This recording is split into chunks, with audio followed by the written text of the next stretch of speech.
Management, let me all warmly welcome you this afternoon to begin this inauguration ceremony. I also wish to extend a hearty welcome to our most dearest principal, Madam Professor Mamta Sharma, and Honorable Shri Taj Hassan, IPS Executive Director, NIDM, and Honorable Professor Anil Kumar Gupta, Course Director, ECDRM Division, NIDM. I'm also delighted to welcome our esteemed Chief Guest, Professor S.C. Rai, Head, Department of Geography, Delhi School of Economics, and Professor Ravi Chandani, Dean, Promotions and Recruitment, and Professor Patra, Head, Department of Geography, Aditi Mahavidyalaya, and all other esteemed dignitaries and experts from various fields who have joined us today, and will be joining us in next 2 days. This evening is a special evening as we have gathered here for a special purpose. And before we formally begin with today's proceedings, I would like to go on board on this journey with Saraswati Vandana. Let us rejoice and invoke the blessings of Devi Saraswati. Shrishti, please start.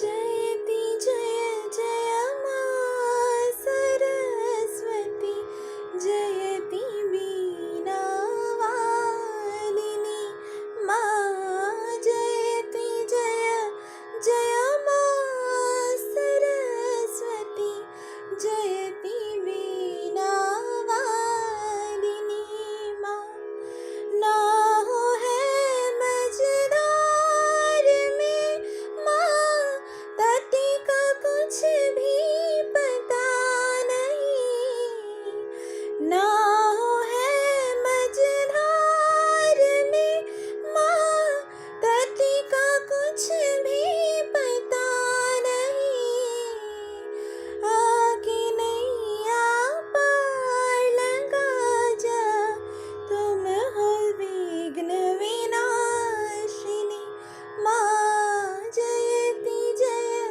जय माँ सरस्वती जयति वीणा वादिनी माँ कमल आसन छोड़ दे माँ देख मेरी दुर्दशा कमल आसन छोड़ दे माँ देख मेरी दुर्दशा शांति की सरिताज बहा माँ फिर से जग में वादिनी माँ जयति जय जय माँ सरस्वती जयति वीणा वादिनी माँ. Thank you. Wow, what a mesmerizing and soulful tribute. Heading towards the deliberations, I would like to start with the quote, "Disaster amplify the inequitable aspects of the world we live in." When I say this, I mean that literature do speak that women are vulnerable. From this forum, we all today emphasize on the fact that women vulnerability is ultimately socially determined.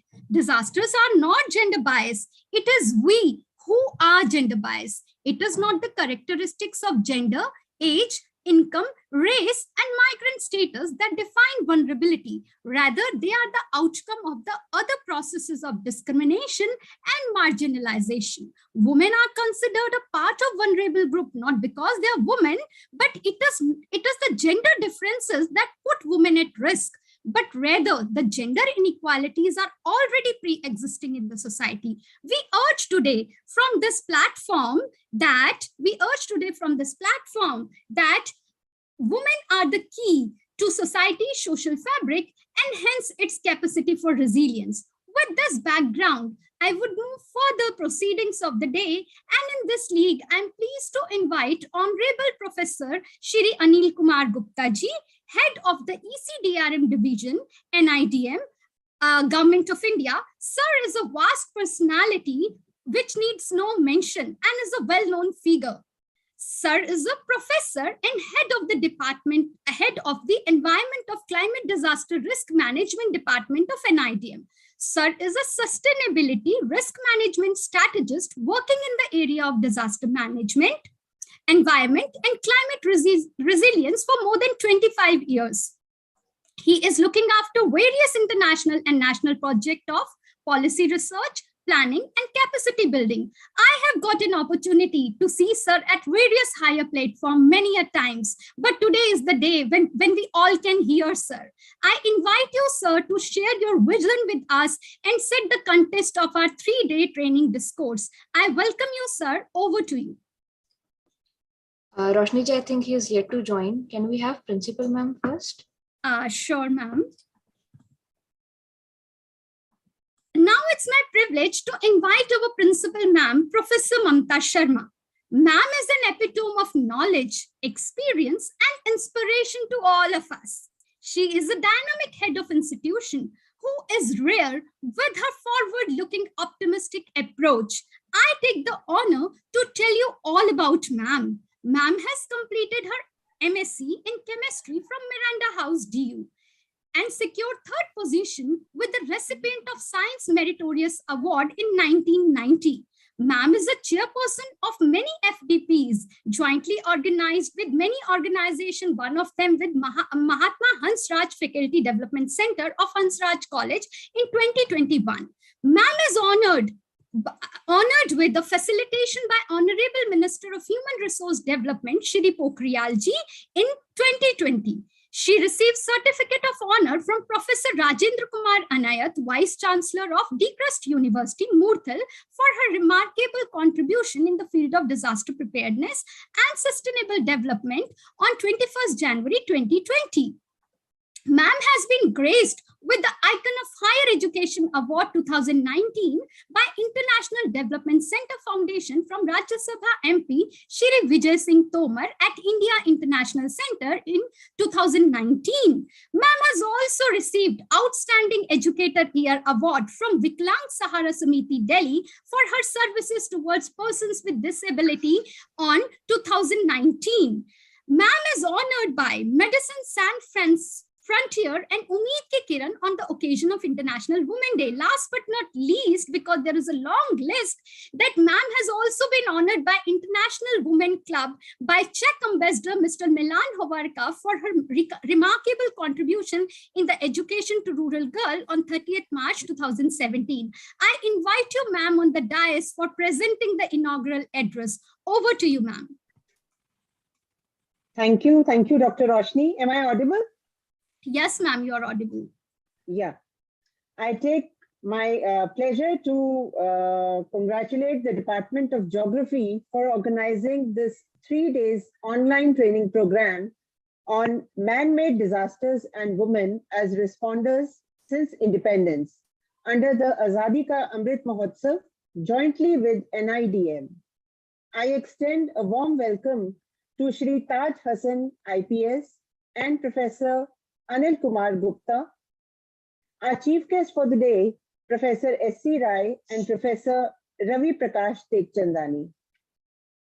Now, disasters are not gender neutral, as we know. They can affect women and girls disproportionately to men and women due to their gender inequalities caused by the socio-economic conditions, cultural beliefs, and traditional practices.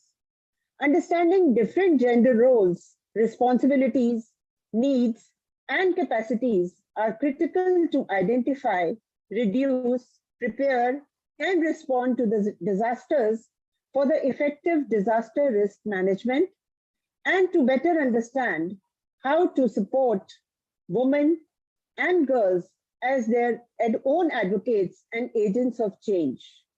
This program, I think, would be very helpful in promoting gender equalities in disaster risk management, and it will pave the way for expanded activities to support the women's empowerment and raise awareness of the intersectionality with other identities. Gender equality in disaster risk management refers to the analyzing of how the gender differences and gaps in terms of access to the political, economic, and social resources, how they affect the men and women and their resilience to natural disasters and hazards, planning concrete actions to address those disparities to reduce the underlying vulnerabilities, and assessing the impacts of those actions. This helps to determine women and men's capacity to cope with and recover from the future shocks and situates gender responsive disaster risk management as part of the broader structural socio-economic efforts to combat the gender inequalities. Men and women, boys and girls have different experiences of disaster. Gender dynamics impacts both the way they are affected by the disasters and their capacity to understand and recover from them. Gender inequalities can result in gender differentiated disaster impact and differentiated impact.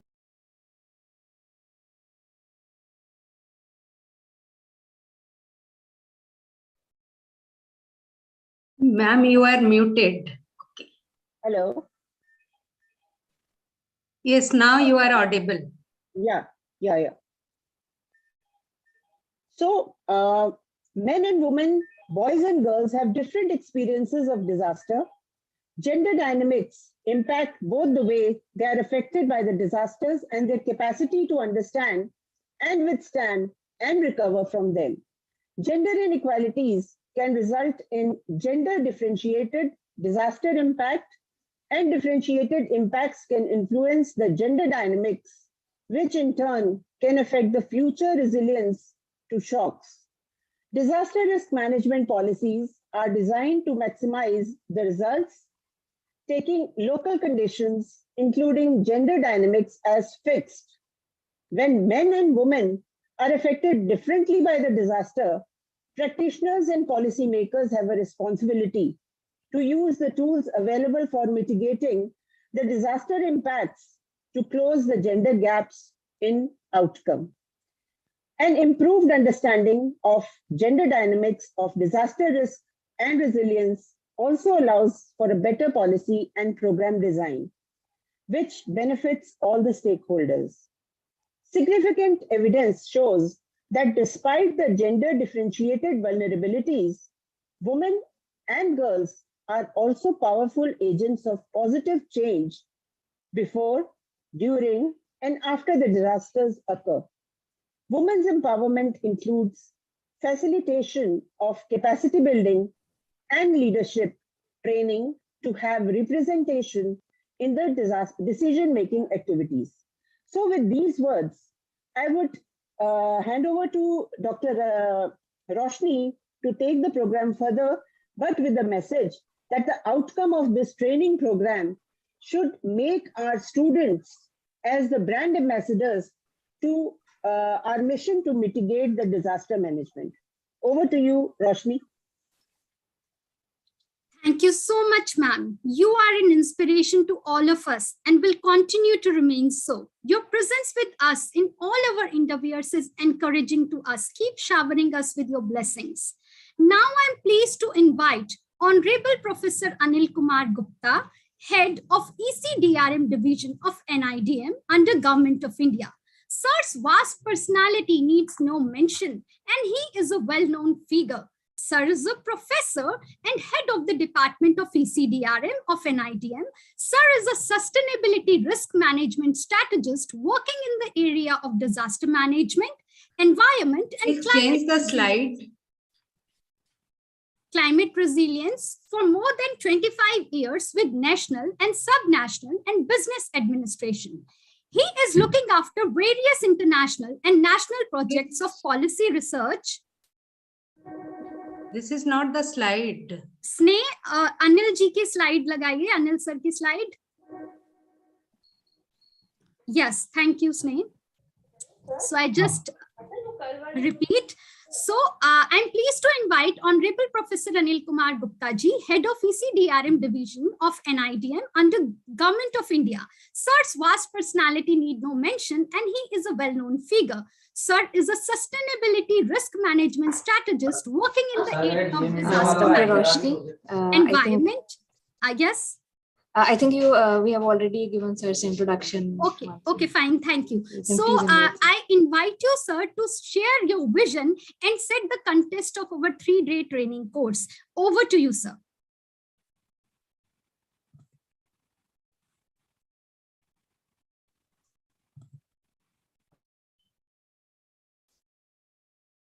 Four 481-329 मैं एक meeting में हूं अभी. 8800-481-329. हाँ, I'm in a meeting. Sir, we are waiting for your delegation. So thank you. Actually, I got a call from ministry. So first of all, my compliments to the entire team of Delhi University College and the team from NIDM for undertaking this very important topic of this program that has been well designed and well organized on very important topic. I was listening to the opening speech also, and I totally agree with you, madam, that when we are celebrating Azadi Ka Amrit Mahotsav, we should also look back and to see that what has been the contribution of the women in bringing this country and the society as a whole, also coping up with a number of uncertainties, number of challenges, and many of those challenges were basically precipitated by a range of extreme events and disasters. And as this topic more specifically refers to man-made disasters, so I would say that though now internationally, now we do not distinguish between natural disaster and man-made disaster, because now all the disasters are basically some or other aspects of human being are always involved. Nature doesn't give disaster. Nature may give some hazard, but a hazard becomes disaster because of the human failure. And second thing, now some people also have objections that why do we call it man-made disaster, as if women never make a disaster. But I always agree to that. Yes, women can never make a disaster. It is only men that make disasters. Women are always there to manage those disasters created by men also. So although it was just a kind of a light remark, but broadly human-induced disasters, that terminology now we use, and out of that the disasters which are more particularly related with the industries, the chemical exposure and accidents. There, if we see, and if we directly take the example of Bhopal, we find that the gender has a significant role to play, and more scientifically, because gender is a more of a societal understanding rather than biological understanding. Gender is not biological. Gender is basically the social being, that what is the role of that person, that individual in family or in society, that relates to gender. But if we directly talk about women, so in Bhopal disaster, when the toxic gas was there in the atmosphere, and there were very important kind of a finding that when people started facing this suffocating the air polluted with the methyl isocyanide, then the people started running, thinking that the gas is coming from this side and people should run other side. See the implications that men can run faster than women, and when we run faster, we inhale more air. So when people when the male members of the families, male members of those the slum dwellings and other society, they ran faster, they inhaled more air, and they consumed, they got exposure to more amount of toxic gas, and many of them died faster. Women could not run faster, because of the biological reasons, because of the habits, and they inhaled lesser air and they had lesser exposure, and some of those survived also. But see the other side, that the exposure to women of these kind of toxic gases have long-term repercussions. Even they had the intergenerational genetic effects. Even the newborn babies, the babies which were born out of those women, so the new generation people also, they had that implication. So impacts are there, but impacts are different. Maybe sometimes it is the immediate impact, it is the long-term impact, it is some kind of generational effects, it is intergenerational effects. So there are so many things. Women as first responder is very important, because just take an example. If a child is trapped by some in a situation of disaster, the women will not leave. It will be the first priority of the women that the mother, that the child should be rescued. So this is a simple example. We can get numerous such examples. And even this kind of behavior we can find not only in human being, even in the animals also, even in our livestock also. Mother will not leave the child and would like that the child should be rescued even before the mother is rescued. So these are good examples where we can learn that what kind of exposure women has.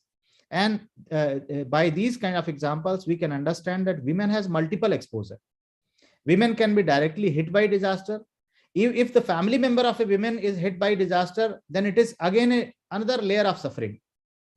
So these kind of things are very important. Then if a male member is left alone and other people are departed or separated in disasters, he has suffering, but there may be some options available for him to survive in the life later part. But when at the same position, when a women member is there, her suffering is different and her suffering is more complex. Even we had some examples of Uttarakhand disaster. When Uttarakhand 2013 disaster took place, the stranded male people, they had suffering, but they could find other members, and they could make a group, they could make a team, and they could survive till the army or till the NDRF and till other people could find them, that okay, these people are 4 people, 5 people are stranded somewhere. Women members who were on tourism, they got separated from their families. They never had a habit of talking to the new people or ajnabis. They never had any habit of opening up with ajnabis and developing team with ajnabis. And many of the women member, they were not hit by disaster, but they were looted, because some kind of the anti-social elements also may become active during those periods. So, and sometimes they have ornaments, they have some money, some kind of stuff with them. So these kind of anti-social elements can also take advantage. They can loot, and then they thrown them downstairs, and in fact we can say that they killed them. So these kind of incidences were also suspected, and this tells that the preparedness of women, the mitigation and coping capacity of women should be seen separately, and with the real ground examples, the kind of challenges that the women population face. Since independence, the women has been contributing to various areas, but have been facing a lot of challenges also. Now we have much more awakening that how do we bring women at the leadership role in disaster management. And that is one of the agenda number 7 of the Prime Minister's 10-point agenda on disaster management. So I'm very happy that this topic has been chosen, where the top authority, the Honorable Prime Minister, is also emphasizing that we should not talk only participation of women, but we are looking at women for leadership, because if they take a lead, society can really turn into a safe society, aware society, sustainable society. So my best compliments once again to all the team and all the women members, more particularly who have organized, but to all, in fact, because we all together make the society, and we all together have to make the society safer, sustainable, and good for living. So thank you very much, and over to you for taking this agenda forward. Thank you. Thank you so much, sir. We are obliged and motivated to undergo this training with high spirits. Thank you so much, sir. I'm delighted to invite now our most dear, respected Professor Punyatoya Patra, Head Department of Geography, Aditi Mahavidyalaya. She needs no introduction and an eminent personality in DU and in the institution itself. Professor Punyatoya Patra is presently working as Professor of Geography at Aditi Mahavidyalaya, University of Delhi. She did her PhD. Sorry for interruption, Roshni. You can skip this because we have shortage of time. Okay, ma'am. So her shortcut this. Yeah. I'm just shorting it out, ma'am. Ma'am has received major research project by UGC. Ma'am has also worked with as a consultant with many premier organizations like ONGC, Risk Infrastructure Solution Private Limited. Ma'am has also been honored as Associate Fellow, Indian Institute of Advanced Studies, Shimla from 2006 to 2008. And ma'am has also conferred with the Best Lecturer Award by Government of India, Government of Delhi in 2011 for her noteworthy involvement in teaching. And now ma'am's enthusiasm always motivates us to do better. I invite you, ma'am, to please present the keynote address of this 3-day training program. Over to you, ma'am. Thank you so much. Thank you, Roshni, for your kind words. Honorable our chief guests, Professor R.P. Tech Chandani and Professor S.C. Rai, both from University of Delhi, and Professor Anil Kumar Gupta, Head ECDRM Division, National Institute of Disaster Management, and Professor Mamta Sharma, Principal Aditi Mahavidyalaya, and all the dignitaries and students from various parts of the country. Very, very good afternoon to one and all who have joined through this Zoom platform. So once again, on behalf of the Department of Geography, Aditi Mahavidyalaya and National Institute of Disaster Management, I heartily welcome all of you. As Professor Mamta Sharma has said, this academic year, Department of Geography, Aditi Mahavidyalaya is celebrating 75th year of India's independence. So in this series of events in this academic year, this 3-day training program is one which is sponsored by the National Institute of Disaster Management. I mean, we are collaborating with them. And the theme of this training program is man-made disaster and women as responder since independence. If you see, since independence, out of all the disasters, 50% are man-made disasters in terms of the people affected. And out of other 50%, most of them are induced by, initiated by human factors. As for example, if you take the example of landslide, flood, all this construction of road in mountainous area, this lead to landslide in mountainous area. So the impact, the initiating factor is in almost all disasters, the initiating factor is man, and it is intensified by the natural agents. So now, but the thing is, but the tragedy is, we have very less work, less research in all aspects related to man-made disasters, whether it is stampede, building collapse, fire outbreaks, and chemical explosions in industries, exposure to radioactive wastes, etc. So if you see, with the increase of population day by day, and with the technological development, the number of man-made disasters are increasing day by day. And the recent COVID-19 pandemic, it is the eye-opener to all of us.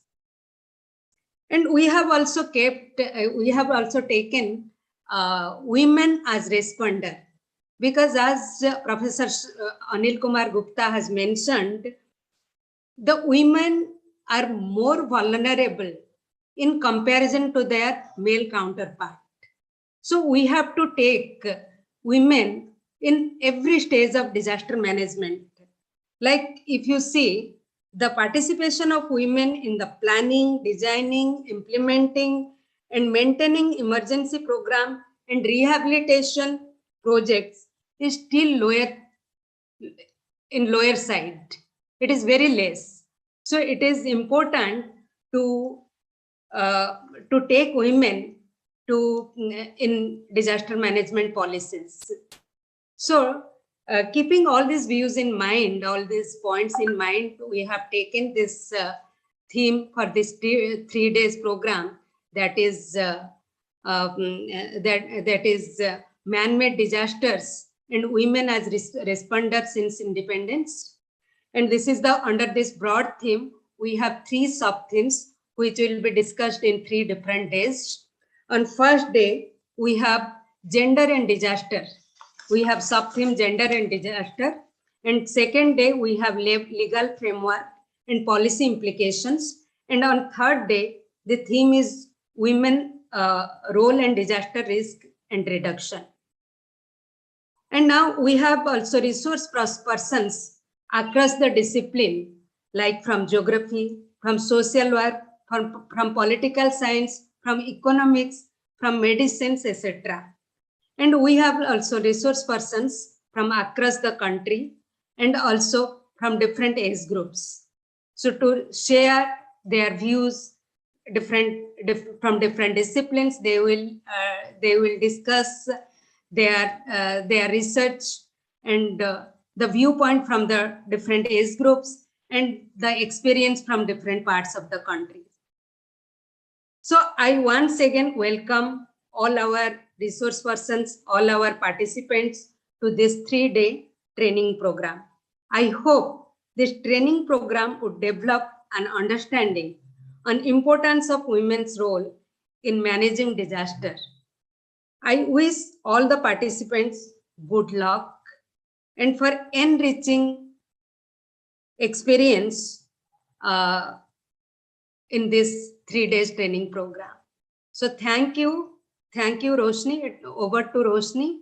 I welcome all of you, all the participants, all the resource persons. Over to Roshni.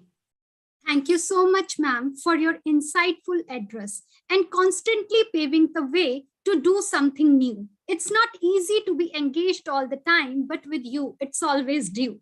The moment has come where we are going to listen to the chief guest of this training program. In this lead, joining us today is Professor S.C. Rai, who is an incredible visionary. When I say incredible, I mean it. What is special about Sir is, I'm elated to read some of his massive accomplishment, as there is a long list, and because of shortage of time, so I will read the main ones. Professor Rai is currently head Department of Geography, Delhi School of Economics. Sir has served in the position of scientist at G.B. Pant Institute of Himalayan Environment and Sustainable Development. Sir has authored many books and research papers. His research paper has been awarded for his scientific contribution in the writings and received Highly Commended Paper Award 2016 from Wiley Chartered Institution of Water and Environmental Management, London, UK. And Sir has also received Honorable Mention Best Paper Award in 1999 by Soil and Water Conservation Society, USA. Sir is appointed National Committee member to International Geographical Union by Indian National Science Academy, INSA, Ministry of Science and Technology, Government of India. Sir is bestowed with the Lifetime Achievement Award 2019 from Land Use Management, Hyderabad, Telangana, Sagar, MP. Sir is a recipient of Professor Bandaru Hema Malini Eminent Geographer Award 2013 by Nagi, Madras University, Chennai. Sir has been on honorary appointment to the Research Board of Advisors 2000 by the Board of Directors, governing body of editors and publication board of the American Biographical Institute, USA. Sir is elected Vice President of the Asian Geographical Association, Beijing, China from 2019 to 2023 and Secretary General of National Association of Geographers India since 2010 to till date. Sir has been member of many board of research and advisory committees across the globe. Please, sir, I request you to bless us all to be successful in our vision of this 3-day training program by altering the perception and action towards the role of women in disaster management. Kindly address our gathering. Over to you, sir. Thank you, Sneh, for brief introduction. नहीं स्नेह नहीं, क्या नाम है तुम्हारा, रोशनी. Yeah. So I am really thankful to the principal, Professor Mamta Sharma of Aditi Mahavidyalaya, and teacher in charge, Professor Punyatoya Patra, for giving me the opportunity to share my views in such a very timely bound training program on man-made disaster and women as a responders since independence. The topic is very interesting because I am also working on this line since I am a geomorphologist, so and working in the Himalayan region. So you know that the Himalayan region is facing very severe problem of the disaster every year during monsoon period. So though the topic is man-made disaster, so I'm going to focus on the man-made disaster in the Northeast India. I'm giving you the example because I extensively work in the Northeast region, and I'm citing you one example why Northeast India is facing the serious problem of the disaster, man-made disaster, because the Northeast region is very dynamic and very active, geologically very active fault if you find. And as you know that the Northeast region in Arunachal Pradesh, a place called the Namcha Barua, where the 3 mountains meeting and making a knot, जो tie जैसे हम लोग बांधते हैं, तो 3 mountains are meeting one place in the Namcha Barua. This is the knot, and these 3 mountains are the Himalaya, then Arkar Yoma, and then ye Mismi land, this Meghalaya region. So, and these 3 mountains are very active, faults are very active. That's why this region is facing the severe problem. So if you are not making the, if you are not knowing the geomorphology of that area and you are going to construct anything, it will be disastrous to the local community. And I'm giving you the example. When we are studying in the high school and middle class, in textbook we have read that ki Assam type house, because the people are facing the severe problem, so they made houses on bamboo and wood. So if earthquake or any geomorphological hazard come, so the human life was safe.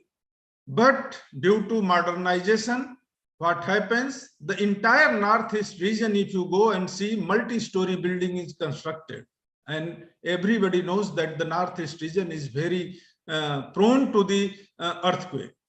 So if you are constructing a multi-story building like metropolitan cities, and if earthquake is coming, so what happens? You will understand.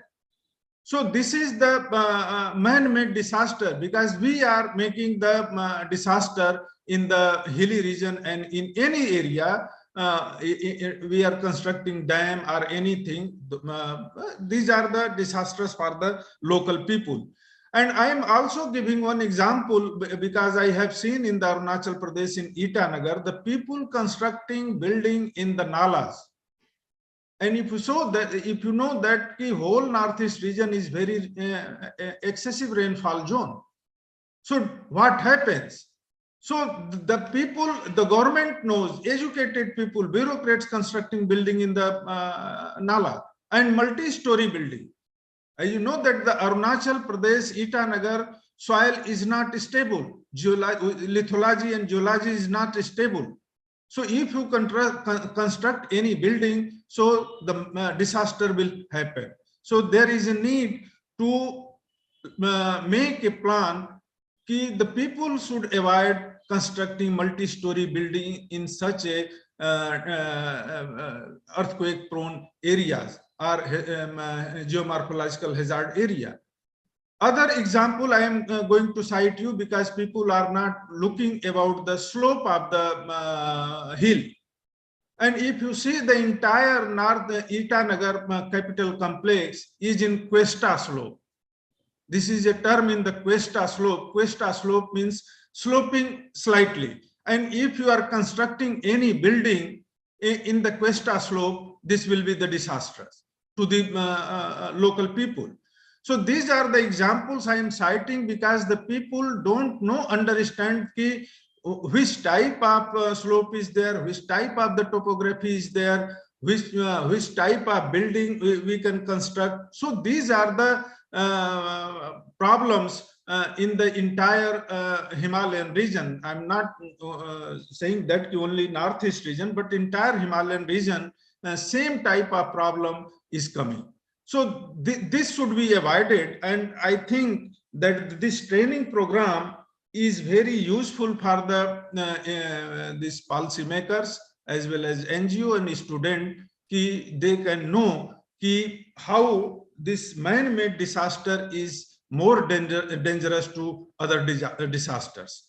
So this is the real time to think about this. And I think that during this 3-day period of training program, people and students will learn about the thing. And here Professor Anil Gupta is here. He is in charge of the Disaster Management Institute, New Delhi. So he will give his input, and I think that the other expert will also give thought and their views and their research experiences. What is going, what to do and what to not do. So this is the real time because as you know that the geographer's role is very important in disaster management, because geographers know the geology, geography, topography, slope, everything we know, and we can make a good plan for any type of whether it is urban planning or rural planning or any other type of planning. So geographer role is very important, and in future I hope that geographers play a very important role in the community planning and for disaster management. And due to this, we are introducing this disaster management course in our undergraduate and postgraduate syllabus. So these are the steps we are taking to aware the student and local people community. This is the things going on. So I think this is the right time. I'm not going to take too much time because the training program is more beneficial for the participant. So here I stop my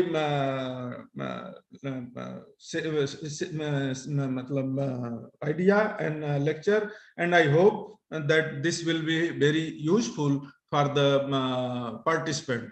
Thank you very much for giving me the opportunity to participate in this conference. Thank you very much.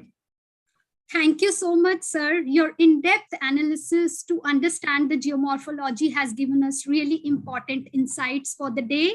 We are blessed to have you with us, sir. We are overjoyed with the presence of our next chief guest, Professor Ravi Chandani, Dean, Promotions and Recruitment, University of Delhi. Sir has indeed fantabulous persona. What is special about him? Professor Ravi Chandani is a former director at National Council for Promotion of Sindhi Language and at Central Hindi Directorate, MHA. He is a PhD in Sindhi from Delhi University. He has contributed in many research work, and some of his work which are very prominent are Marathi Dalit poetry and Dr. Ambedkar's ideology as his postdoc work. He has been awarded with prestigious literary honor Matrabhasha Divas Samman and Amritlal Nagar Award. His achievement also includes Young Sindhi Poet Award, Excellence in Non-Fictional Writing by Government of NCT Delhi, and Bharatiya Bhasha Samman. Sir has received so many literary honors like by Sant Kanwar Ram Mission, Young Poet Award by Sahitya Parishad, Bhopal, literally honor again by Sindhi Council of India, Jaipur, and again literally honor by Vidarbha Sindhi Vikas Parishad and Shrimati Chandibai College also. Currently, he is a member of advisory board Media Mimamsa NCU, Bhopal. I'm pleased to invite you on virtual dais, sir, and request you to shower your blessings on us to embark this journey with the vision to transform the ideologies and set new benchmark. When you listen to him, you will notice it. I welcome you, sir. Over to you, sir.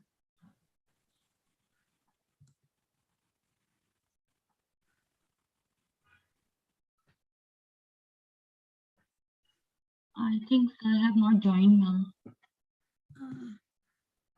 एक बार confirm कर लेते हैं बेटा सृष्टि please fillers लगा दीजिए in the meantime we are just confirming about the chief guest sir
Dr. Roshni, I think he is not there.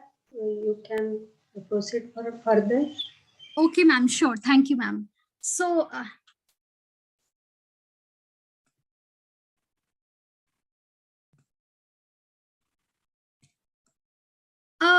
we have reached to almost finale of this inauguration ceremony of 3-day online training program. In the making of it, many heart and souls are caught up together. So it's a time to present vote of thanks. For this, I invite Dr. Shadab Khan, Assistant Professor, Department of Geography, Aditi Mahavidyalaya. Over to you, Dr. Shadab Khan.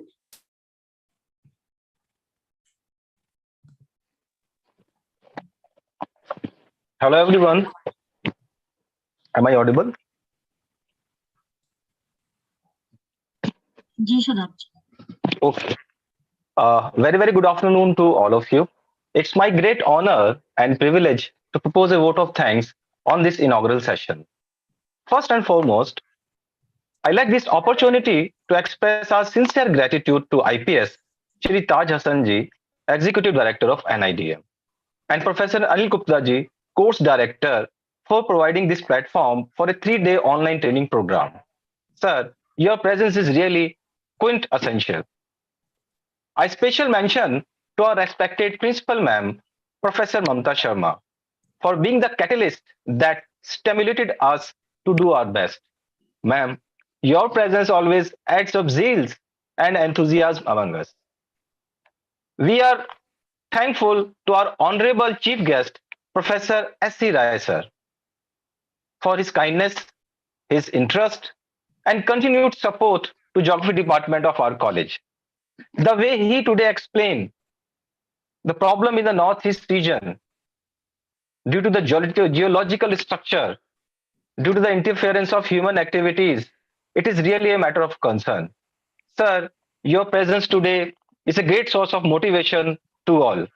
My heartfelt thanks to RTIC Professor Patra ma'am for making this inaugural session more informative for all of us. I also thank all faculty for their support, understanding, suggestions, and encouragement in all efforts. I sincerely thank all the technical members, volunteers, and dear students for glorifying this inaugural session. In a nutshell, a big thank you to all. Jai Hind, Jai Bharat. Over to Roshni ji. Thank you so much, Dr. Shadab Khan, for this elaborative vote of thanks. It is must and it feels goods. Now, after the inauguration ceremony, we proceed towards the central part of this training program. For this, I hand over the online platform to my colleagues, Dr. Neetu Malik, Assistant Professor, Department of Geography, Aditi Mahavidyalaya, and Dr. Sheetal Sharma, Assistant Professor, Department of Geography, Aditi Mahavidyalaya. Over to you, Neetu ma'am. Thank you so much, Dr. Roshni. Namaskar, and once again, a very pleasant good afternoon to all. Well, the reason for which we all have gathered here is known to all. Also, in the inaugural session before, we all have participated and witnessed the relevance of the theme in the contemporary time. Now, in continuation with the same, I, on behalf of the entire organizing committee, would like to extend a hearty welcome to our eminent speaker, Professor Mahapatra from Department of Geography, IGNOU. We are truly delighted to have you here, sir. Since virtual mode has its own limitations, we would like to welcome you, sir, with our heartfelt gratitude in place of bunch of flowers. Also, before we proceed ahead, let me take this opportunity to formally introduce the speaker to our dear audience. Professor Mahapatra is currently associated with IGNOU in the Department of Geography as a professor. His specialization is regional development and planning and has a rich experience of more than 28 years in the field of research and teaching at NCERT, New Delhi, National Institute of Open Schooling, Noida, Government of Chandigarh, and IGNOU. Talking about his areas of research interest, it includes population, environment and health geography, and even disaster and climate change. Professor Mahapatra has been selected as a young researcher in a workshop conducted in Bonn, Germany, and also for a 10 days advanced training program workshop by National Chang Kung University, Taiwan in the year 2009. A guide to 3 research scholars for PhD and 7 scholars for MPhil, Professor has a rich publication work at both national and international levels. With these words, I would now like to invite you, sir, to present a special lecture on the topic, Why Gender Matters for Making Disaster Resilient Society, Evidences from the Field. Over to you, sir.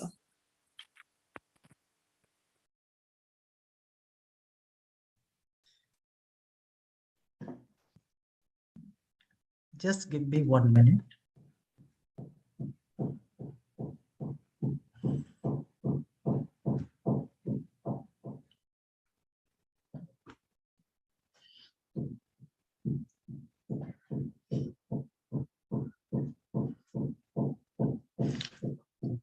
Thank you so much. Good afternoon to all.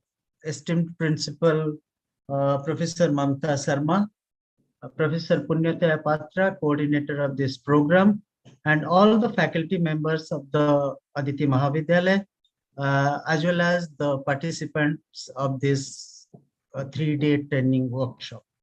I was listening to my dear friend Anil Gupta in the inaugural session. So in the beginning, let me make it very clear that I will not enter into the debate between man-made disaster and natural disaster, because as you know, today all the disasters are the man-made disaster. As he was explaining, today if you built a house in the floodplain and blaming that my house was getting affected by the flood, it is not the responsibility of the river not to flow in its bed. So we will not enter into the debate whether it is a man-made or whether it is a natural. Today, almost all the disasters are man-made disasters. We are running late, so I'll try to be very brief. But my task for this session is to give a outline in which next 2.5 days you will have presentation from the various experts highlighting different aspects. But then as a geographer, our task is to look at how geography contributes in the research in the area of disaster studies. Professor Rai has just explained one aspect, how that geomorphology played a vital role. But when we are talking about in the context of gender, I'll talk more about human aspects, how geography plays a vital role at the end of my presentation. Before beginning my presentation, let me give a 2 lines from the World Bank report. Men and women, boys and girls, affected differently from disaster. Even then, they live in the same household. So if that event is only a cyclone occurs, a flood event occurs, though people lives in one house, yet their vulnerability is different. That's what we are highlighting in these 3 days workshop. If you look at, I'll just give you, because abruptly we cannot start discussing about the gender, but we have to look at in the international perspective and how that the debate or the discussion at the international level started. If you look at all the disaster conferences, all the 3 conferences organized in Japan, because Japan was the most disaster-prone country, and today we cite Japan as one of the most disaster-resilient country. So that's how all the 3 conferences, Nagasaki, and then Hyogo, and the Sendai, all the 3 conferences was organized in Japan in the 10 years differences, 1995 Nagasaki, 2005 Hyogo, and 2015 Sendai. So right now we are implementing the 15 years time period, and both the Sendai and Sustainable Development Goals, both are going on parallelly. So we have to see to it that how both the Sendai framework as well as Sustainability Development Goals should match, and efforts should be made. But in terms of gender, we found some gaps in that. If you look at Sendai framework has highlighted 4 areas. And if you look at very minutely all these 4 goals of the Sendai framework, you will find that in each and every goal, the role of gender is very, very important. Understanding the disaster risk. You can't understand unravel the complexities of the disaster risk until unless you analyzed unraveled the complexity involved in it. And in that, analyzing the complexity, one of the aspects is the analyzing the complexity involved, the gender risk. Similarly, once you understand the disaster risk, then strengthening disaster risk governance to manage the disaster risk. And before Anil Gupta was saying that how you can put the women in the leadership role. Somebody told me that women are born leaders. Yes, they are born leaders, but the problem is that we are living in a patriarchal society, and in a patriarchal society where the role of women is always in a it may be a secondary because men plays a vital role. So for that matter, though they are born leaders, but then it is the society which plays a hinder to bring that born leadership into the front. Then if you understand both the things, then investing in disaster risk reduction for resilience enhancing disaster. So the best example I can tell you in the later part also, I'll discuss about this. So in that, if you look at the disaster, I always, because I came from a coastal Odisha, I was born and brought up in coastal Odisha, but though for the last 3 decades I'm staying in Delhi, I know that 99 super cyclone was a challenge which make Odisha disaster resilient, and the processes which happens within the last 22 years, I always very closely follow that. And in that, if you look at the changes which has taken place, I'll discuss it later part.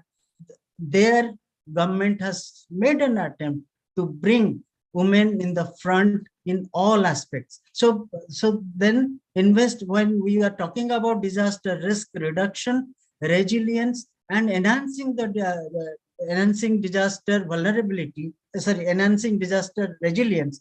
So there the women's role are very, very pivotal. And in Odisha also, they deliberately in all the steps, all the procedure which they are following, including the maintaining the cyclone shelter, flood shelter, to decision making, to making them economically sound. So all these steps, creating self-help group, so they are bringing. So that's how the changes which is we are seeing today. It is an investment of the last 22 years. In a sense, when we look at the Sendai framework, just 3 days back, I was reading a article published in the Disaster Risk, which is a very internationally famous journal. There also it was highlighted 2 grounds. We say that Sendai framework has not brought out very clearly the gender role, though these are the words which has been written. It has recognized the importance of the integrating a gender perspective into DRR policies, practices, and the need to empower women publicly, in all aspects. But yet, the review article says that it could have been more, which has not been highlighted in the Sendai framework. So, in a critical analysis, they are saying that now time has come. You have to bring gender dimension very, very explicitly. No more you need that implicit things. Explicitly, we have to spell out in each and every step how gender, role of women to be brought into the forefront. With this, if you in that background, when I look at the national policies, because the second part of your workshop focus is since independence. If I look at disaster policies in since independence, you will find that for last from 47 to 2005, 58 years, we didn't have any plan. We should admit that. We didn't have any plan, and the first plan which came into existence, it was in 2005. And before that, if you look at the way we were addressing the disaster, if you look at flood, it was handled by the irrigation department. If you look at drought, it was handled by agriculture department. Similarly, very, very, very sectoral, and no coordination among each other. So Today, I'm not denying that these departments are not involved. They are involved, but you have a framework. At that time, that framework was missing. It was very, very sectorally, it was handled by one department as if it is the duty of that department. And if you look at the how we came into 2005 policy, because I was, though not very actively, but I participated when these think tank, the thinking was going on in Government of India. Some of the meetings I attended in the early 2001. It was Mr. Pant, who was the then retired Agriculture Secretary, under whose chairmanship this committee was formed, and the committee gave a report, Pant Committee report. So, and 4-5 events which plays a vital role, because as a geographer, we should see that how the country is vulnerable in different different types of disaster. So the 3-4 events which took place during that time, as I told in the beginning, 99 super cyclone, followed by 2001 Bhuj earthquake and 2004 tsunami. One took place in the extreme east, Bhuj, another extreme west, another type of disaster, and down south, including Andaman and Nicobar, Tamil Nadu, Andhra Pradesh, the another type of disaster. So if you look at our country is so diverse, and we are if you look at the today disaster status in the world since 1995, the UN Secretary General Antonio Guterres, he has made a statement that India is the third disaster-prone country, and the two countries which are more disastrous than us is United States of America, China, and the two countries followed is that the East Asian countries, Southeast Asian countries, Indonesia and Philippines. So if you, we cannot compare with United States, because United States is a better place than us. Yes, definitely we are more vulnerable, and we have admitted it in 2005 that for the first time we came out with our National Disaster Management Plan. As I told you, within that plan, all the institutional and governance mechanism came into existence. And today, with collaboration of NIDM, which we are conducting this 3-day training program, it is the outcome of the 2005 Disaster Management Plan. Not only NIDM, NDMA, all the State Disaster Management Authority, NDRF, all these institutional mechanisms came into existence after this 2005. So in a way, we are, since independence, if you compare the first 57 years, yes, first 57 years, we didn't have a much plan. We have a sectoral plan. We are addressing sectorally by one department or two departments. But today, after 2005, you have a concrete plan in which there is a intersectoral collaboration. There is a inter-institutional collaboration. So that was missing. And today, whenever anything happens, you know that what is the protocol. If something, the cyclone is predicted 72 hours, today you have IMD who is giving you report from the minute to minute. That was not there. 99 super cyclone, I was reading a book, 99 super cyclone by Ruben Banerjee, and at that time Odisha's chief minister was sitting and praying to the god, as if this particular cyclone should go away, so that just imagine the Bhubaneswar and the landfall site Paradeep was only 90 kilometers away, and the entire machinery, state machinery, Government of India machinery, and everybody was sitting, putting their hand once the cyclone passes away from this area, and they will enter. 72 hours, nobody entered in that area. And today, 72 hours before, everything is in place. So that's the difference when you have a institutional mechanism and you have everything in the place. I'll skip this slide because I've already discussed about this. And these are some of the facts I have written because shortages of time. I will not disturb, but these are the facts. If you read these facts, that makes how India is a multi-vulnerable country in a particular place. Whether you take a hilly region, whether you take a coastal region, there are multiple ways they are vulnerable. In a hilly region, they have landslide, and they have their flash floods, they have their glacial lake outburst, and they have their earthquake prone. So everything. So this is a multi-hazard prone country. India. There are very few places, interior part. Rest are the multiple vulnerable in terms of disaster or hazard is concerned. So that is why when we, and in that everybody has highlighted who are the vulnerable.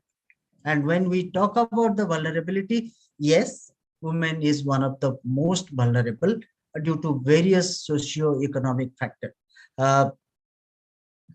Anilji was referring to the Prime Minister's 10-point, and the 7th point was on gender. So the 7th point is women leadership and greater involvement should be central to disaster risk management. What does it mean? There are two other things where this particular seminar is very, very important, in the sense the Prime Minister's another agenda was the develop a network of universities to work on disaster and on disaster related issues. So here this seminar is also very, very pertinent. And the third point where these two things are pertinent is that build on local capacity and initiative to enhance disaster risk reduction. When we are talking about the enhancing, building local capacity and enhancing the disaster resilience, there you cannot neglect the role of women. That reminds me, that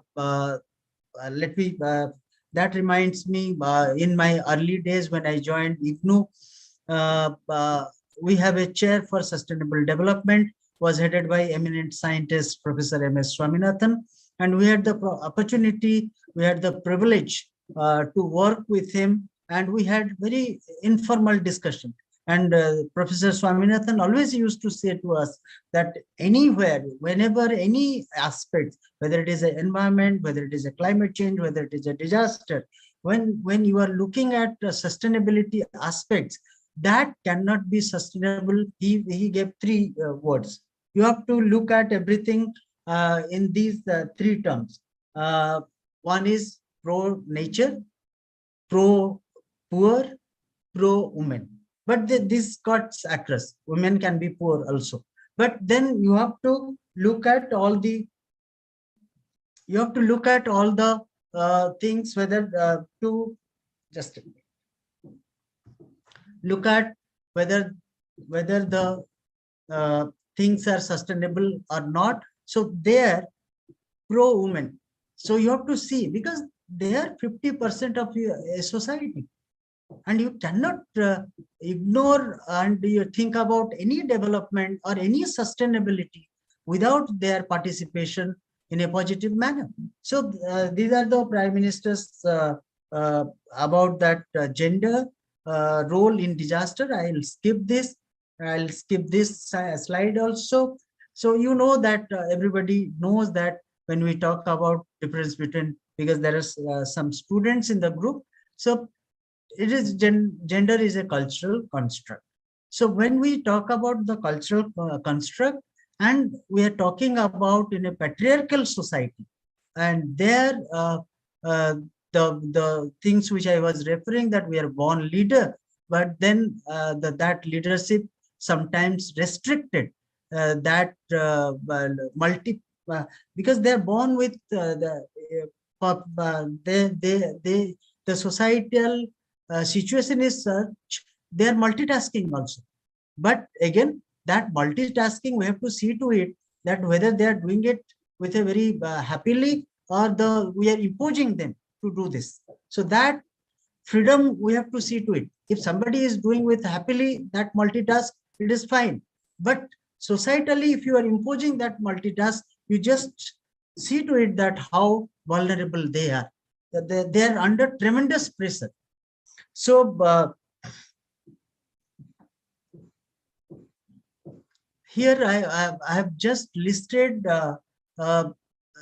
women you cannot see as a homogeneous group. Why I'm bringing all these issues? Because that will give you an analytical skill to look at the problem. You cannot conceive, they do not constitute a homogeneous group. They are, due to social roles and responsibilities, they are carrying multiple deprivation. Somebody, a elderly woman, somebody is a illiterate, somebody is a woman who is left behind because all the male members have migrated, and you will find in one woman all these 5, 6, 7 types of, I've listed here 15 types, but you will find 5, 6, 7 types of deprivation. That adds to their responsibility. Just think about, one of my students was working on, we are working on a hydrometeorological disaster in Sundarban, and just imagine a person living in the last island of the deep in the Bay of Bengal, and some cyclone strikes. Do you know, reaching that island, it takes 12 hours by boat. So whenever we are planning, and a single female who is old, maybe a disabled, living in that island, just imagine about that. Because again, I'll say, as a geographer, for us, physical location matters, but then we have also another, we talk about, when we talk about physical space, we talk about social space. When we talk about absolute space, we talk about relative space, relational space. I'll come to it in later on. That you have to look at. For somebody coming to a mainland, maybe if he has a good boat, maybe take 3 hours or 4 hours. If somebody doesn't have any access, he cannot reach to that island. So the space may be the same, 250 kilometers, but the relative space for that disabled lady, just think about that. That lady cannot, for him, that 40-50 kilometers is more than 500 kilometers. So whenever we are talking about, that is why I told that we have to, when we try to unravel this complexity, we'll try to look at how that single person, female, has 5, 6, 7 deprivations. So that is why understanding disaster is not only understanding that disaster as an event. You have to understand the people residing in that particular area, and what are their problems, what are their deprivations, and analyzing that, you have to do a gender analysis, which we call intersectionality. Somebody made a reference of intersectionality. I think Professor Sharma, Principal Madam, she just told about the intersectionality. Intersectionality, you have to look at in terms of that, what deprivation I was talking about. Because until unless you analyze that, that the study which I was referring, we did a small work. We did how people are facing, are more vulnerable. We categorize into different groups, but one group we made is that male-headed household versus female-headed household. What are the difficulties they are facing? Female-headed household. Just imagine that female-headed household, single woman in the 50 kilometers within the sea residing. So they should be our focus in the planning. But that is why when we do intersectionality analysis, you will get the disaggregated data. But unfortunately, today in our country, we don't have a disaggregated data. Forget about district level, state level also many times we don't get disaggregated data. Recently, I'm doing an NIDM project at the district and block level. I know with the help of the government also, I'm getting the help from the government of Odisha, Odisha State Disaster Management Authority. With their best intention, I'm not getting disaggregated data. It's not their fault. Let me tell you, things evolves over the time. We have at least today availability of data at the district level, block level. Earlier it was not. Now we are getting data, but in terms of gender perspective, if I look at, we are not getting disaggregated data which will help us in planning. So this intersectionality sectionality analysis will help us to get disaggregated data to understand their vulnerability. And I'm skipping all these things because I'm running out of time. I'm skipping all these things. Now, let me give some of the field experiences which we are.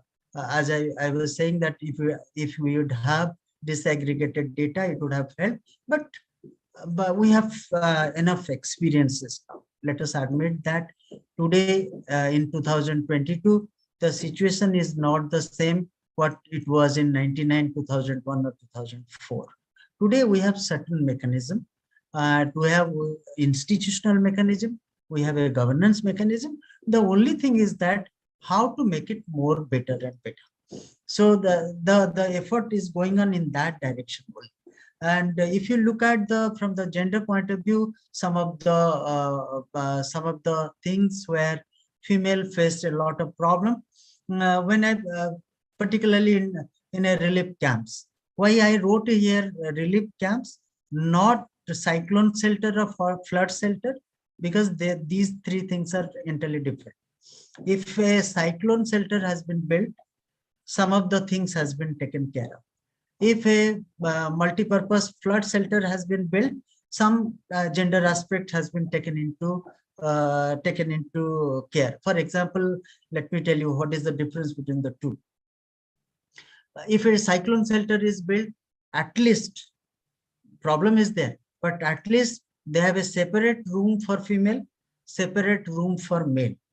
They have a separate urinal for male, separate urinal for female. Within that complex itself, you have, if somebody is a disabled, so there is a ramp.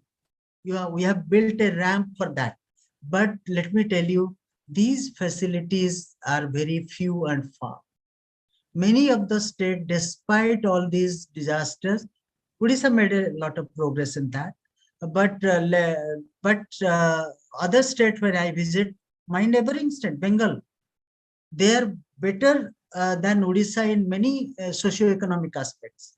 But when I compare in terms of disaster management, Odisha, I found Odisha is far better because I was referring to one of my PhD students' study.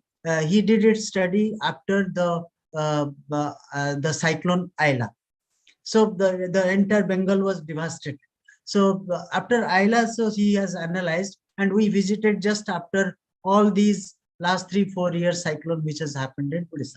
So when you talk about a relief camps, these type of facilities are not available. No ramp. Think about a disabled person. There is no urinal, and urinal is outside somewhere else. Increase their vulnerability, increase their health problem. And let me tell you, second, the problem which are coming when we don't have a disaggregated data, and we are bringing people. So when I showed you that 15 type of categories, there I told you that there may be a pregnant lady, there may be a lactating mother, there may be some of the girls or females menstruating. How to take care of that? Are we taking all this care into consideration when we are putting them in a relief camp or in a cyclone shelter or in a flood shelter?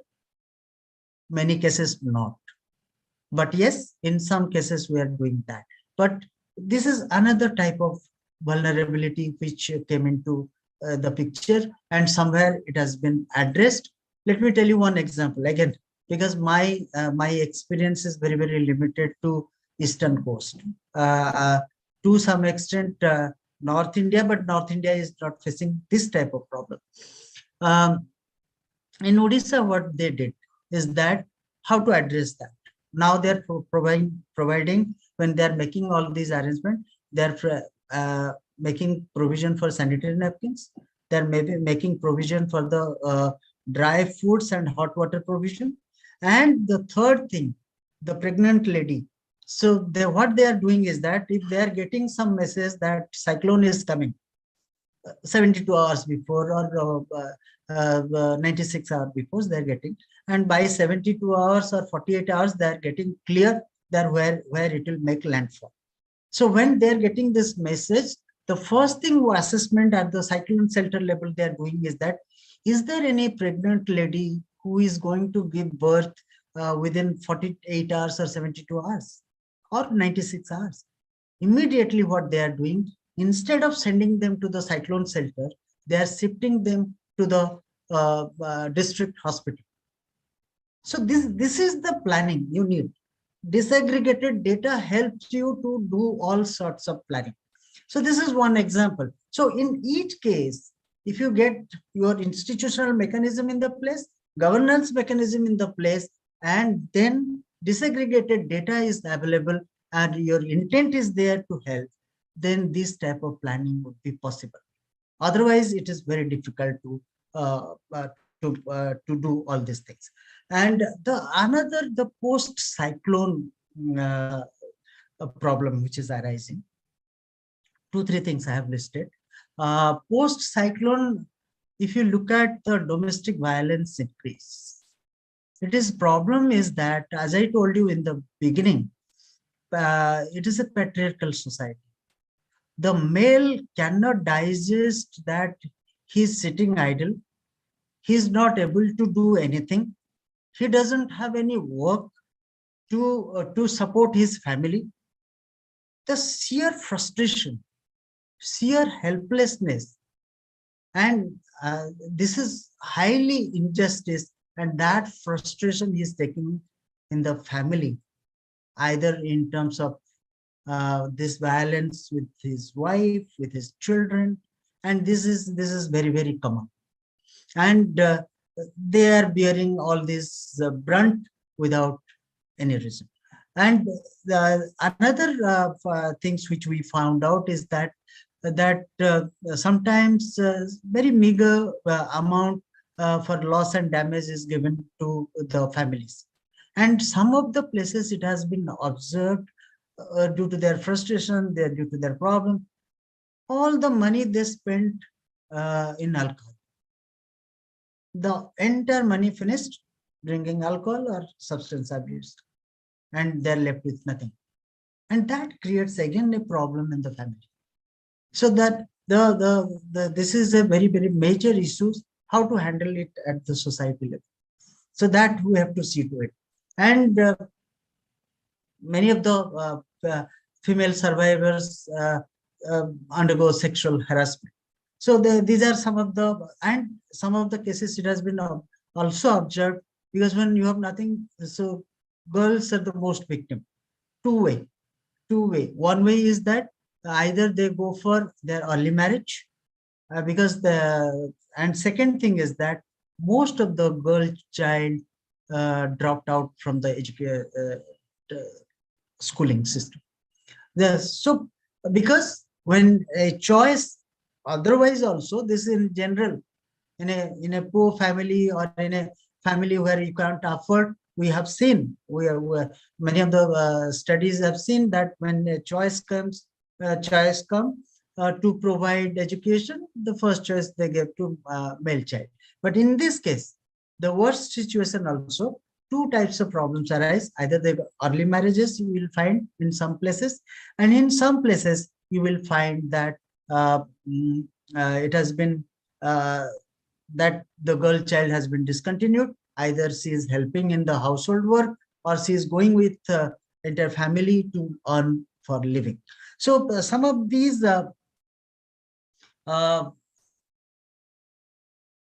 some of the things which another the major important issues I'll stop here with the empirical data, and I'll speak little about geographer's contribution. Another one is loss of children put a lot of stress on the mother, put a stress on the family, but put a stress on the mother. But unfortunately, in many cases it has been seen, and she was blamed for it, as if her children died due to her. Without her any fault, lifelong she was cursed, or she is being cursed by the family member as if it was her fault. So it creates a lot of psychosocial problems, because you know that these events which I told you, it has been at least 20 years, but still if you visit these areas, you will find many people who have not forgotten these events when they lost all his family members or lost most dear ones. So it has, and the females are most vulnerable in that. They need a psychosocial support from the family. So we have to sensitize the not only family, community, society as a whole. So that psychosocial support, it will come later on from the government in terms of medical or psychological help, but it should come from the family first, community and society next, then the government. Government will do some clinical help, but it should come from the society. So these are the some of the evidences where we have to work on. So to when we will disaggregated data, we'll do intersectional analysis, you will come out with lots of such kind of, when you conduct a case study, when you conduct a focus group discussion with the people, you will find all these things. So that is why I'll skip all this because I'm running out of time. I'll skip in any other time. So there is a need for gender mainstreaming, starting pre, during, post. In each and every planning, we need a gender mainstreaming, and how we will do it, everything should be put in the place, because at least today, India, we do not have dearth of experiences. At least we have lots of experiences. Only thing is that we have to gather it, we have to put it into the practice, and we have an institutional framework, we have a governance framework, and how to fit in all these aspects in that institutional and governance framework. So we have to see to it. And I'll skip this. I'll come to the last, geographer's contribution. Geographer's contribution, I'll say that yes, geographers are doing internationally. Many people are doing great work. I know some of the people. You might have read some of the works of the Susan Carter. You might have read some of the work of Mark Pelling. Mark Pelling is in King's College London. Susan Carter is in North Carolina University. Then you have Andrew Collins is in Northumbria University. So there are many. In Canada, many people are working. In India, you have in the department also, Professor Anu Kapoor did a lot of work in disaster. And in the department, Professor R.B. Singh also did some of the work. And in different parts of the country also people are doing. And in many parts of the country also people, geographers are leading disaster management department also. That examples are with us. So we are basically deals with the space, because today short of time, I will not go in details. We have a long time back, I don't know whether people have read this paper or not. Patterson has given a very writing, which is still valid. 4 traditions in geography, whether it is a spatial tradition, whether it is an aerial tradition, whether it is a mainland tradition, whether it is an earth tradition. your disaster studies can fit in any traditions. And when I talk about your three spaces, basically we talk about three spaces. Generally, we talk about absolute space, relative space, relational space. So when you talk about the gender, absolute space will be there. But for us, relative space and relational spaces matters most. So today, if taking absolute space will remain, but when you talk about gender and disaster, there's a relative space and relational space matters most. So because absolute space is a container, relative or your relational space is a contingent space. So all these things you will take into the consideration, and people are doing work on this. People are doing work on this, and people. So in that way, I'll say that geographer all over the world, geographers in India also doing a work, but I think this workshop will give a boost to our young budding young geographer, as well as young teachers who we are now spent force, right? Whatever we're doing, but we are now spent force. You are the future. So you will take this to future or to further to enhance the geographers' participation. I welcome other discipline also, they are here, because as geography department hosting it, so I am saying, and I'm being a geographer, I'm saying that you are the torch bearer for our future. Work on this, because in disaster studies, geographical contribution, there is an immense scope for geographers to contribute. With these few words, I'll stop here. Thank you, Professor Punyataya and his team for giving me an opportunity to speak on this issue. Thank you so much. Thank you so very much, sir.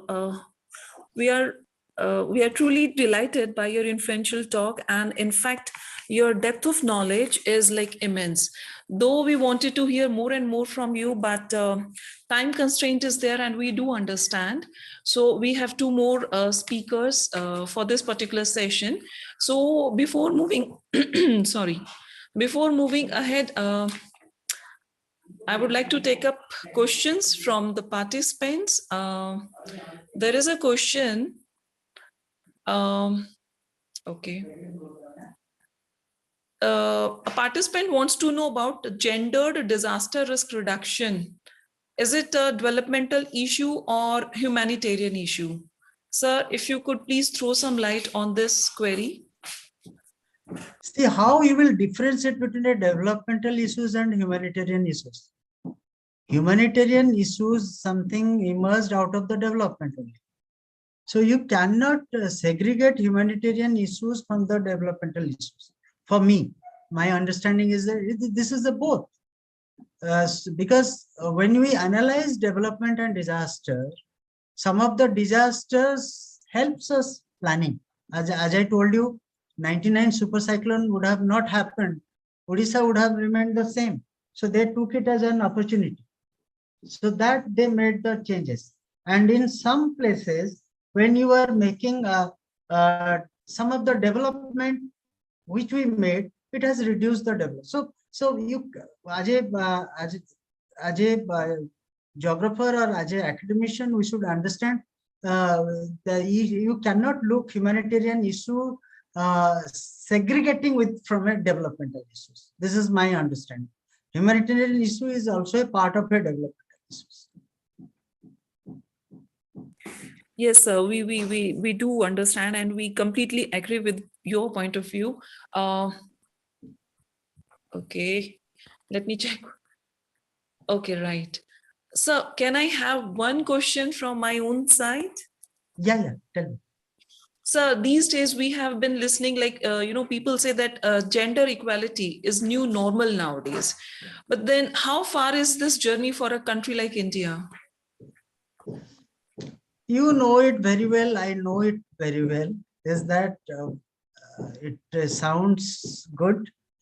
Yes, things are improving. I'll not say that things are not improving. things are improving. We are breaking many gender stereotypes, and we are moving toward. But to me, it is little slow. For me, this is a very personal. We are doing, and we're doing better. I hope so. It will. We move in a very faster manner. But when you analyze, you go to the hinterland. The best geographer is a field geography without field work. You don't because when you conduct field work, you are not. Yes, as I told, that things are improving, but not that expected time. Yeah, it will take little time. It will take little time. Sure, sir. But, Sure. but we Thank you. shouldn't stop. We shouldn't stop. We should proceed. Yeah. Even Janki Andheriya ma'am has texted this that she will cover this point in her talk. So thank you so very much, Janki ma'am. Okay, so I think it's time to extend my greater gratitude to you, sir, on behalf of the entire organizing committee. We are truly delighted and thankful to you for accepting our invitation and being a part of this session, sparing out of time. And we look forward to meeting you in future such endeavors. So thank you so very much, sir. Thank you so much. It's pleasure talking to everybody. Thank you so much. Thank you. Thank you, sir. And moving ahead, I would now like to hand over the dais to Dr. Sheetal Sharma. She will be introducing our next resource person and she'll take over. So over to Dr. Sheetal Sharma. Thank you, Dr. Neetu Malik. I hope I'm audible to all. So, good afternoon, everyone. It is privileged to introduce Professor Mamta Swin, is a former professor of economics at Ravi University, Cuttack. Professor Swin has nearly 35 years of experience in training, teaching, and research.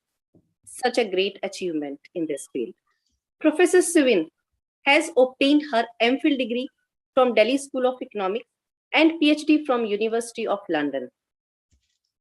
Professor Swin is recipient of many prestigious international scholarships, including Commonwealth Scholarship, Canadian Faculty Research Fellowship, Japan Foundation Fellowship, Commonwealth Academic Fellowship, and ICSSR Senior Fellowship.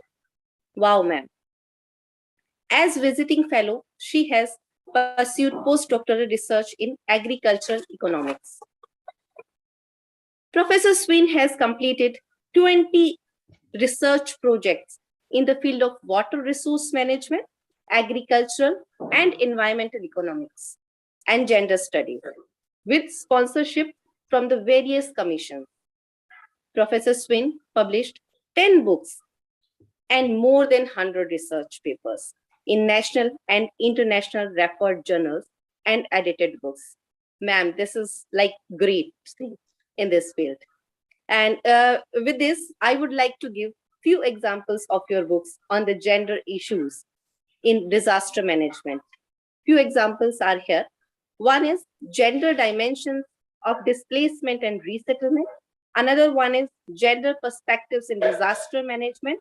Another one is disaster and gender impact of the super cyclone on life and livelihood of women.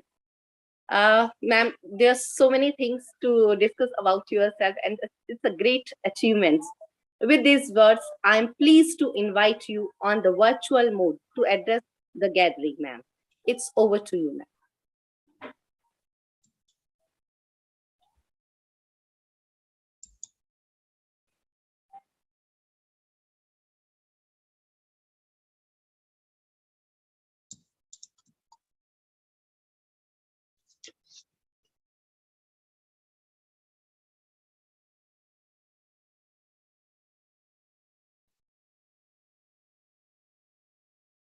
Slides. Yes, ma'am. Slides are there on the screen.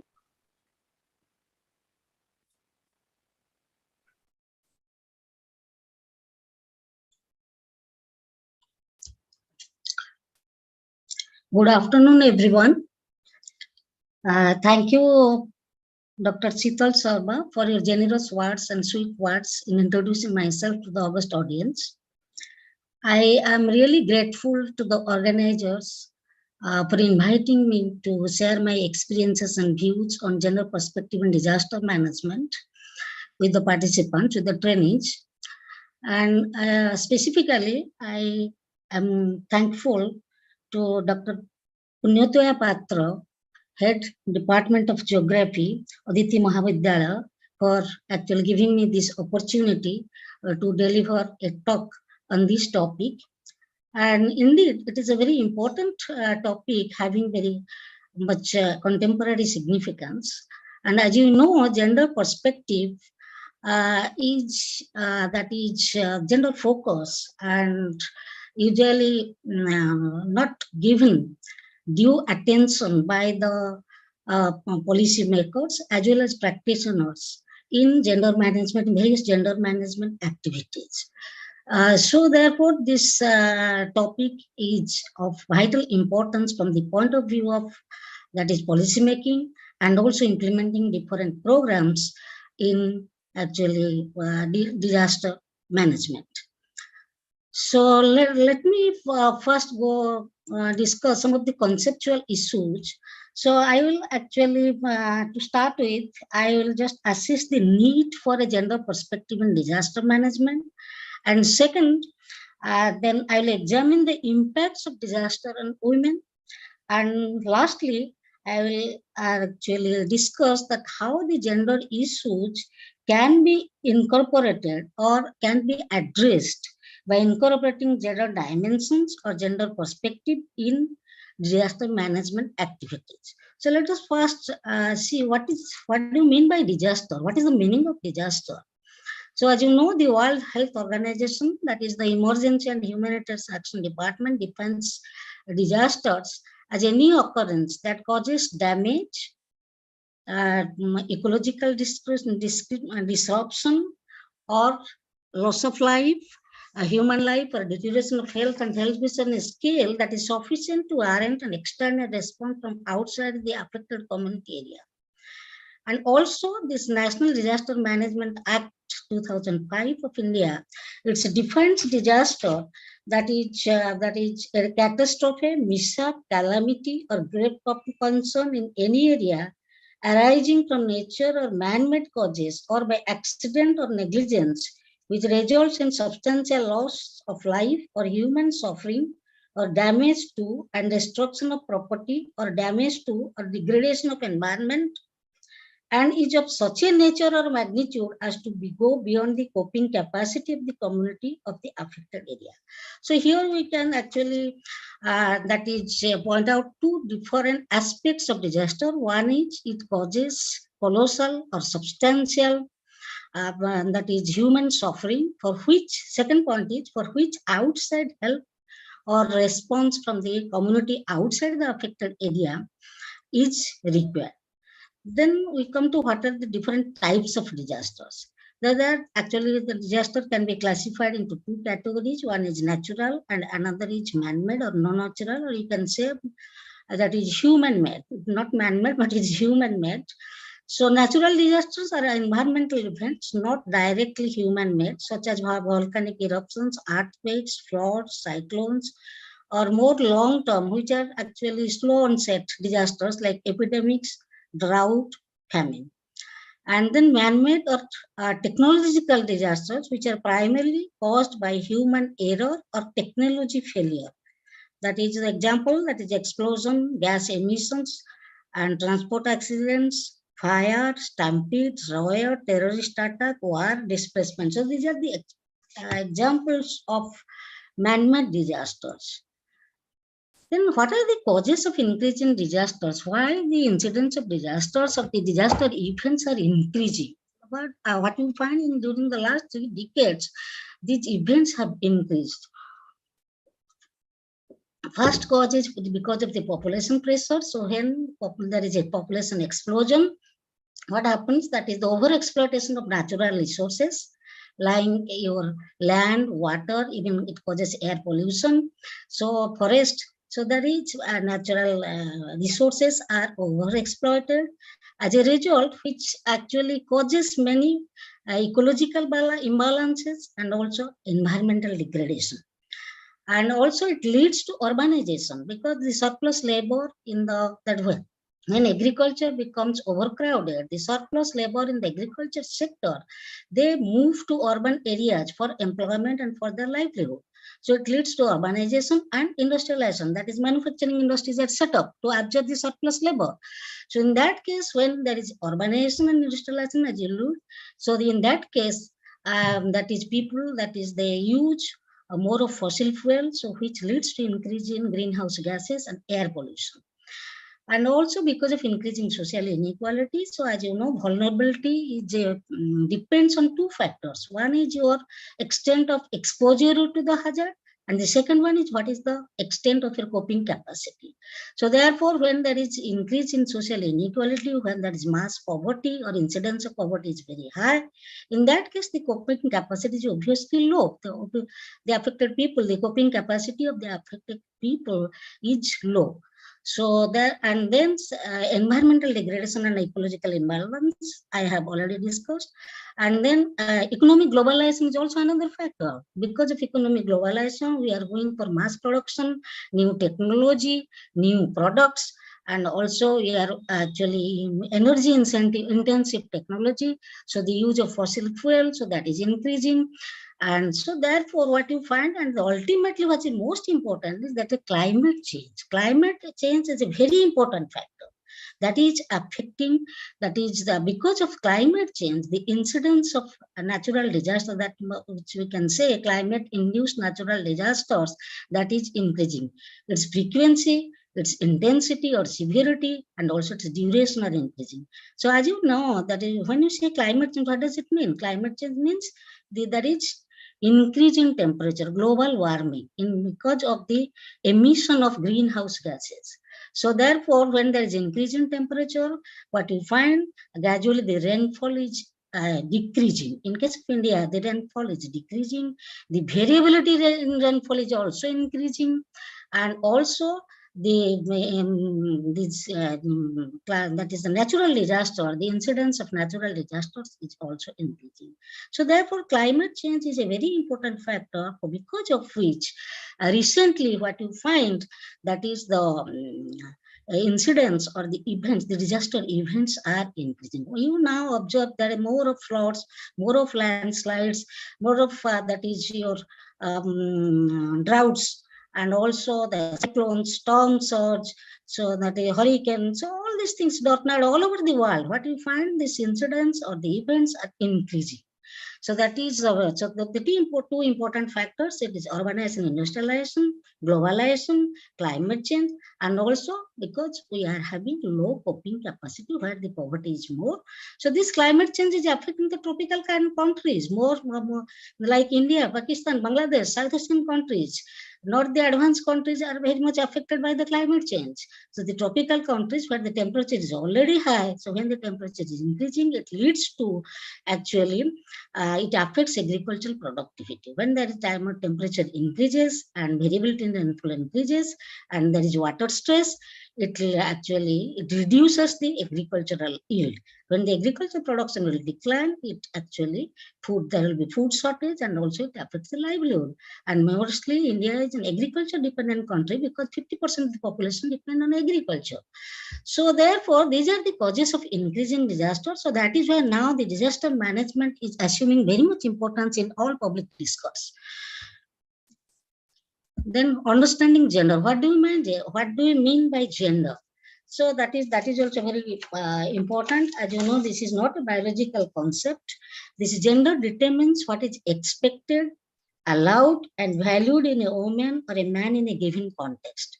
And it determines opportunities, responsibility, and resources, as well as power associated with being male and female. Gender also defines the relationship between women and men, and girls and boys, as well as the relationship between women and those between men. These attributes, opportunities, and relationships are socially and culturally constructed and are learned through socialization processes. They are context and time specific and changeable. A gender analysis is not a special focus on women, rather an understanding on how discrimination against women and gender roles interact to shape men and women's enjoyment of human dignity, rights, as well as quality of living. So therefore, gender, when we say gender, that means it is not, we are talking about that is a biological difference between man and woman. What we are actually interested is that is how this gender relationship is socially and actually culturally constructed. Then vulnerability to disaster. So as we usually think that disaster affects that people equally affect all people, irrespective of their caste, class, gender, and ethnicity. But it is hardly emphasized the disasters interact with the pre-disaster socioeconomic cultural context and have differential impact on people according to class, tribe, race, age, ethnicity, and gender as these factors determine people's vulnerability to the disasters. Gender is a critical dimension in all social relationships. Women are numerically the largest vulnerable group because women, they constitute 50% of the population. So therefore, they are the largest vulnerable group. Also, they are among the most vulnerable. Why they are most vulnerable? Because of their subordinate social and economic position within the family and also society. They are more susceptible to injury and loss due to their low access to and control over resources. They don't have land ownership rights. They don't have right, that is most of your landed actually assets, like your house building, cultivated land, homestead land. So all these are in the name of the male members, male head, not in the females. And also they have little access to information because of low education. They don't have any access to information and technology. And also there are actually less mobility.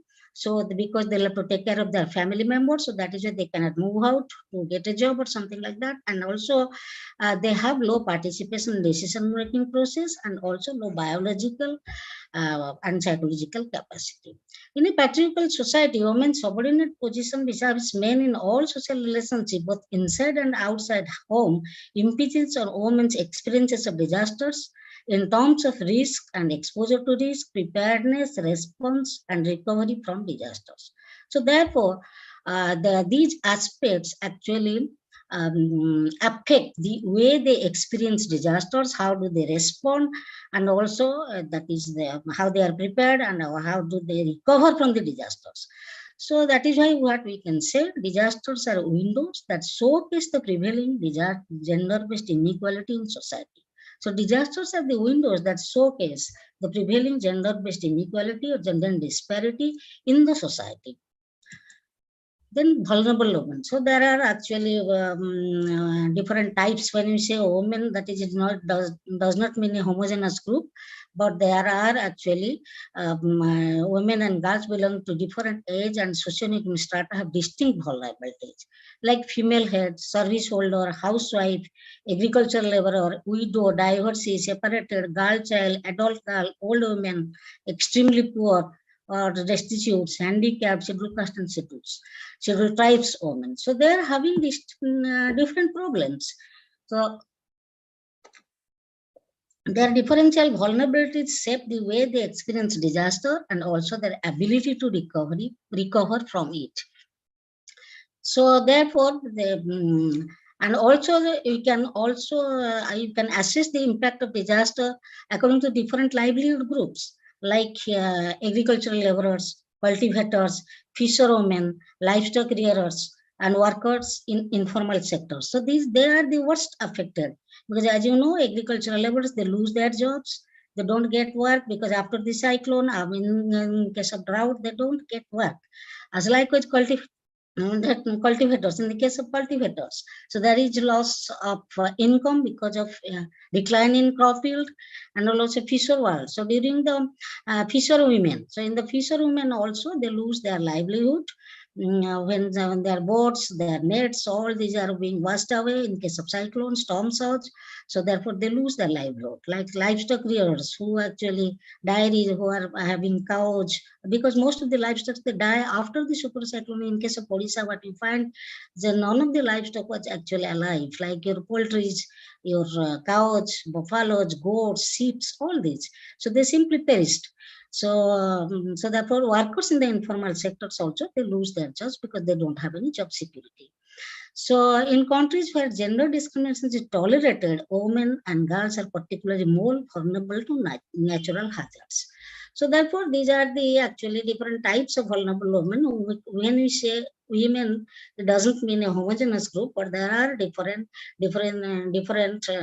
types of women with specific problems we have to study, and accordingly we have to actually provide relief and livelihood support and like that, so that they can actually lead a life. They can restore their livelihood, and their standard of living they can be restored.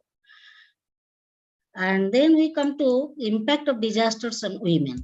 So as you know, if you have some data, they show that that is during disaster, the percentage of women and girls who die is higher, because actually they are less mobile, they're physically actually weak in comparison to men. So therefore, they cannot actually run. Supposing there is a cyclone, they cannot run. There is a flood, so they cannot run. That is to escape from that situation, impending disasters. They cannot run. So like their attires, they wear saris, so they have long hairs. That creates obstacles and hindrances to flee from the disaster situation. And then increase responsibility during crisis. What you find, actually their responsibility increases because they are the caretaker or caregivers, and they are the homemakers.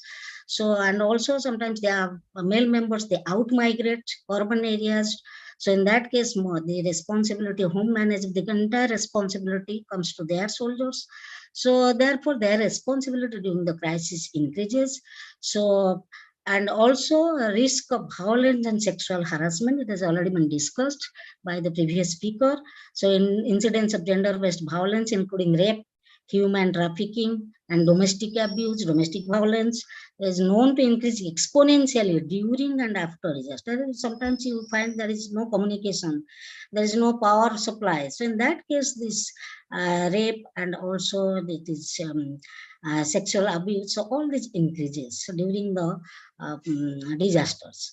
And also lack of proper shelter. Women are employed more in part-time, informal sectors, temporary and low status occupation.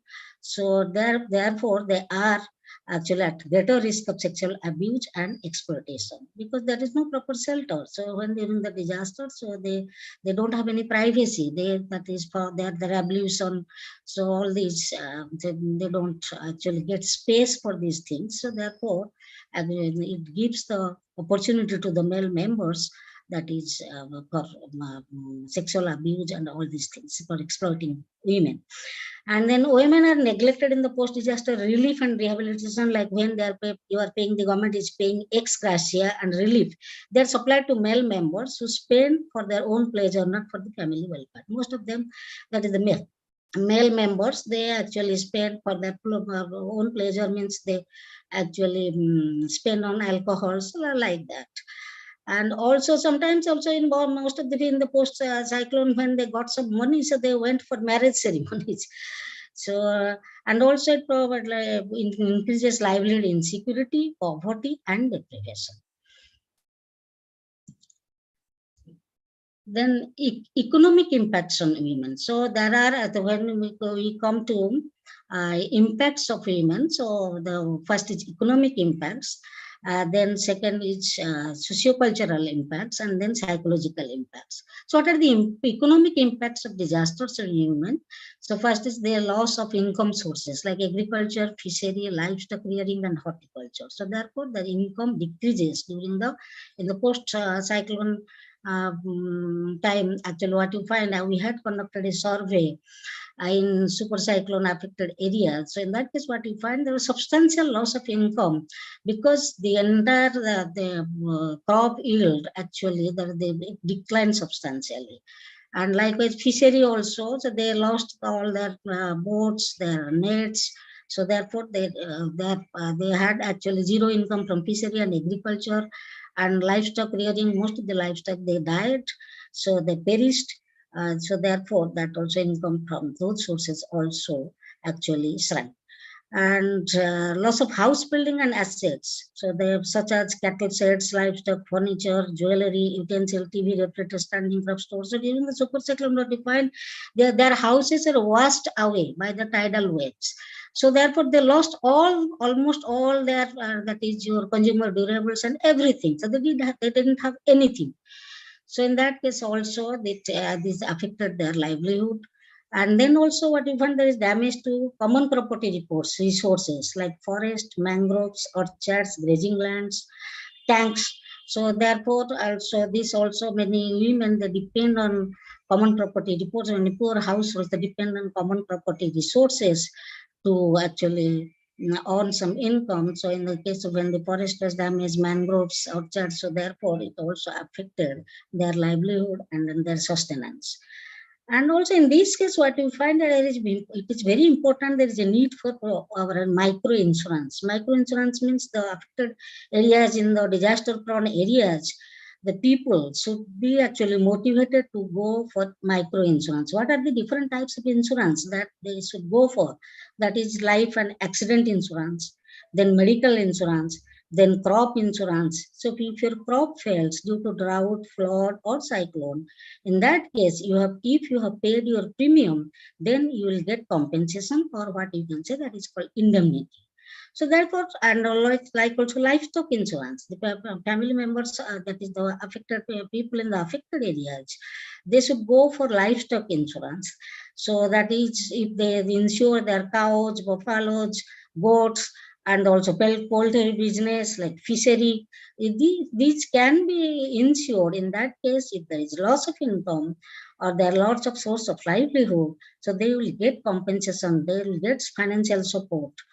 And also like property insurance also, they can also insure their valuables, their consumer durables, their TV, refrigerator, all these things. So this will in case earthquake prone areas, they can also insure their house buildings. So that will provide economic support after the disaster.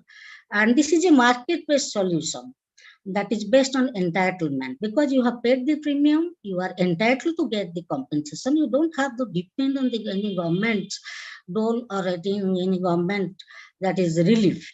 So therefore, it is very important to promote micro insurance in disaster prone areas. And also then the government is now having many crop insurance scheme. Prime Minister Fasal Bima Yojana. So if there is a crop loss, in that case, they will get compensation. So the farmers should be motivated to go for insurance. Then also, as you know, that is the decline in employment in affected areas. So in that case, the government should go for food for work program so that they can actually earn some wages, that is, to maintain their family members. And then socio-cultural impacts. So actually during the disaster or after the disaster, that is degradation economic status of women, because from self-cultivators like so before the disaster, they were cultivating their land, and also sometimes they are leasing in land, they are the tenants also. But after the disasters, it is not possible to cultivate the land. So during the super cyclone, the land was made actually unfit for cultivation because of saline invasion. So in that case, they had to hire out labor. They had to perform manual labor in other fields. So therefore, it is a degradation or decline in their economic status. And breaking of social barriers. So some of the women, those who were not hiring out labor, so when they did not have sufficient income to maintain their family, they also started hiring out labor and worked in other fields. So therefore, there was a breaking of social barriers, that inside and outside dichotomy disappeared. And also there was migration of family members, so therefore it increased their family burden. And also what you find, actually the observation of different festivals, pujas, marriage, all these ceremonies, that is the that actually declined in there was a decline in sociocultural activities. And then the most important impacts on physical health of women. So there is some evidence showing that women and men may suffer different negative health consequences following a disasters. So that is, they suffer from diseases such as cold, fever, because there is no proper shelter. So they suffer from cold, fever, diarrhea, dysentery, typhoid, malaria, high blood pressure, scabies, all these things. And then also because they do not take proper food, that is the incidence of malnutrition increases. That is loss of because of the loss of kitchen garden or a backyard garden. So in that case, what you find, and also orchards, livestock, so they do not get vegetables, milk, cheese, and nutritious food for a long time.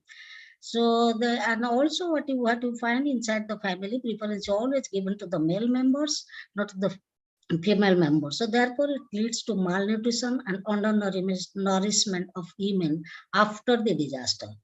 And also studies have also reported adverse reproductive outcomes following disasters, including early pregnancy loss, premature delivery, stillbirths, delivery-related complications, and infertility.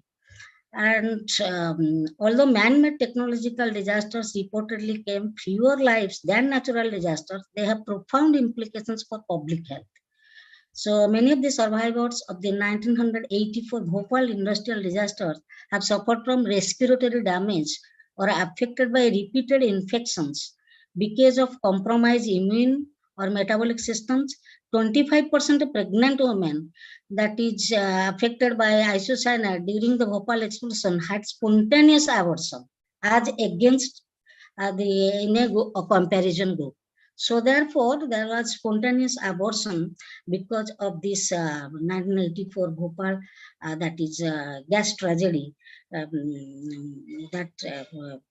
So therefore, actually, the disasters are having very adverse impacts on physical health of women. Then we come to psychological impacts, the destruction of eco-environment and social and economic infrastructure, which it puts pressure on women in collection of fuel, food, fodder, and fetching drinking water. So in such cases, the drudgery of women in rural areas actually increases manifold because they have to collect fuel to cook food and also for fodder and drinking water. So in that case, their drudgery or their workload increases. And in the aftermath of a disaster, women feel themselves incapacitated and also helpless as they are not able to properly perform their daily chore and look into the welfare of the family, like the provision and preparation of food, the collection of water, drinking water, the management of the home, keeping both family and homestead land clean and healthy, providing security to their children and supporting them. So therefore, after the disaster, so they feel themselves very helpless because they are not able to perform their duties up to their satisfaction. And women are more sensitive psychologically and emotionally, and the loss of near and dear ones and loss of property due to disasters like cyclone, storm, flood, earthquake, it creates a sense of deprivation and they cost their lives for such misfortunes. So therefore, it causes actually lots of anxiety, tension, and trauma. They suffer from acute anxiety, tension, and trauma and depression. In some cases, when these psychological problems persist, it results in post-traumatic stress disorders.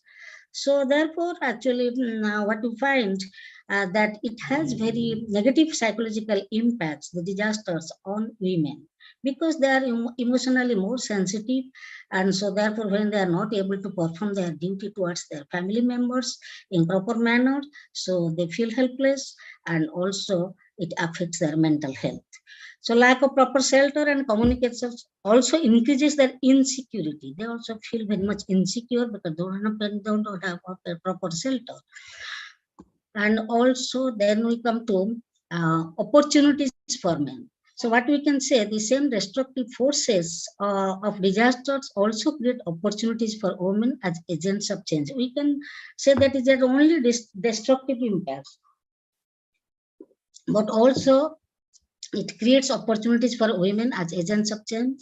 Disasters can also provide an opportunity to redress gender disparities. So age-long gender disparities can be actually addressed. Excuse me, Mamta ma'am. Yes? Excuse me, Mamta. Can we request you to kindly consider the time constraint? We are actually running short of the time. Yeah. How much Thank you, time I have got? Ma'am, it's almost over because we are left with 10 minutes and one more speaker is there. Acha, okay. Thank you, ma'am. Example, during the recovery period following a disaster, long-standing biases against women can be challenged by programs that are sensitive to their needs and that involve them as equal partners in recovery. The physical absence of a male partner after event, though death or desertions, may also lead to, I have already discussed. Then what are the disaster management? When you say disaster management, it actually includes several activities like prevention, preparedness, rescue and evacuation, relief measures, reconstruction, rehabilitation, assessment, planning, financial management. So these are the different aspects or phases in disaster management. So in all these aspects also women can play a role. And then we come to that is spheres of recovery. So when you say recovery, it also includes various aspects, that is emotional recovery, then replacement of assets, house, land, livestock, consumer durables, and then economic recovery, income, jobs and livelihood, and replacement of opportunities also. And then access of women to post-disaster relief. So as you know, the women, they usually do not go outside to receive the relief materials. So therefore, most of these ex gratia and financial assistance are also given to the male head of households, at which they actually do not spend on the family welfare. So therefore, it is a proposal that it should be given in the joint account of the male and female, that is male head and his spouse. And then women as agents of change. That is, women can be primary actors in community-based disaster management. There are many examples of women's involvement in disasters risk reduction, but women are still largely excluded from formal planning and decision-making process. So therefore, women's nature of loyalty towards family, in other hand, we utilize as a capacity to confront crisis. So therefore, a disaster situation, if properly handled, can go a long way in reducing gender inequity and creating a more equal society. There is a need to create gender awareness among policymakers, civil society organizations, donor agencies, and those working to protect people from the effects of disasters, to understand women's vulnerabilities and use disaster management efforts to enhance women's capacities. Basic relief operations should take into account the long-term processes aimed at building more equitable gender relations in the society. Post-emergency rehabilitation interventions should address the potential for positive changes to reduce gender disparities and promote greater equity in a reconstructed society.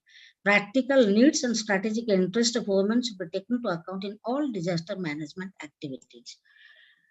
Then the role of women is central to the management of disaster coping strategy. They are active environmental stewards. Their traditional and indigenous knowledge regarding environment and their coping skills are efficient. They are the manager of households. They can save children, old age persons, weak and handicapped. And they should keep enough food items and medicine for use in the event of a disaster. Special training should be provided to women for enhancement of the capacities to carry out the activities effectively. Capacity building of women groups should include skill upgradation in the latest know-how for effective response and sustainable recovery of from the disaster situations. And also special training should be imparted to women in first aid, shelter management, water and sanitation, rescue and evacuation, and more of women volunteers should be trained by NGOs. So what are my suggestions? So lastly, I come to my suggestions. So therefore, what you find, most of the NGOs are gender blind. Most of the programs of many NGOs are gender blind and gender neutral during the rescue and relief phases. So NGOs should all engage more female employees and volunteers to help disaster affected women recover from mental trauma, physical ailment, and rebuild their hope. And also what is most important is psychosocial therapy of women affected during disasters. And also their special needs must be made integral part of disaster response strategy. Adequate representation of women in disaster management committees and teams, that is at the village level, ward level, gram panchayat, block, urban local body, district, state, shall ensure their participation in decision making in all stages of disaster continuum. This would result in formulation of gender equitable and sustainable community plans for disaster preparedness. Need for women's participation from a human rights perspective ought to be stressed. Women's presentation in decision-making process concerning disaster management will have in addressing properly the specific, gender inclusive and equitable society. So then I come to the conclusion. The experiences show that disasters provide women with several opportunities for their capacity building, asserting their role in society for bringing about a social change for a better tomorrow. After disaster, women play much more visible community roles and more aware of their rights, are able to better articulate their needs and roles, and most important, realize that they have an equally important role to play as men.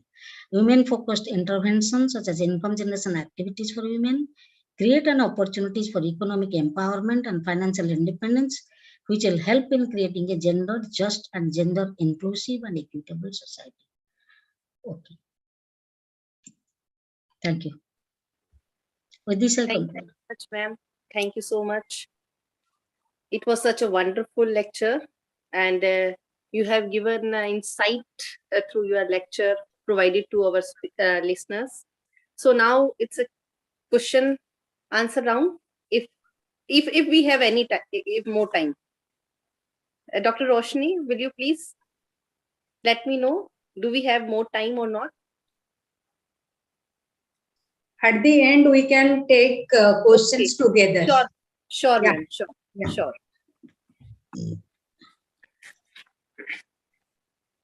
So I would like to say, ma'am, that you have simply explained about the disaster, its types, causes, impact, management, spheres of recovery, and many more aspects under your lecture.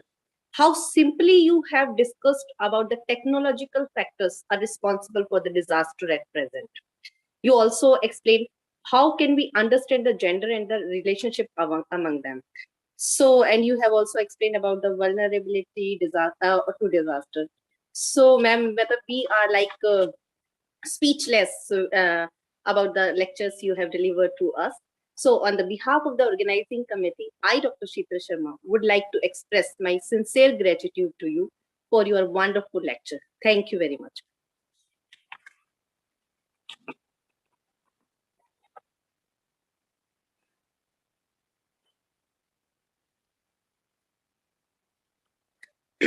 In the continuation, again, it's a privilege to me to introduce Professor Janki Andheria ji.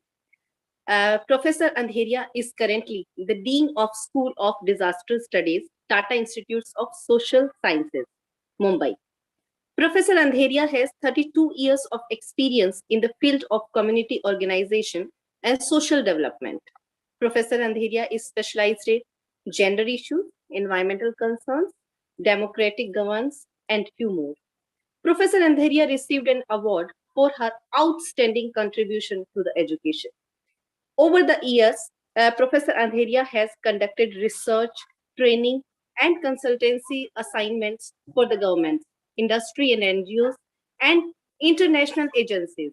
She has traveled abroad to several countries to deliver special lectures, establish institutional linkages with the universities, and also on the research collaborations. Professor Andheria has published extensively and is now the series editor for Springer's new book series on the disaster studies and management. Professor Andheria serves on the board of several organizations. With these words, on the behalf of organization committee, I would like to invite you on the virtual mode to address the gathering. Now it's over to you, ma'am.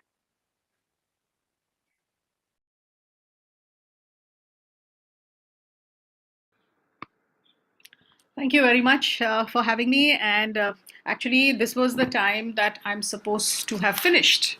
So it looks like other speakers have taken away my time. So I don't know whether people are even in any mood to listen to anything.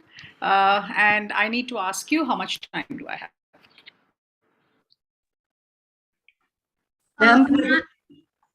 Yes, ma'am. Punya, ma'am. Ma'am, for you, we are eager to listen you.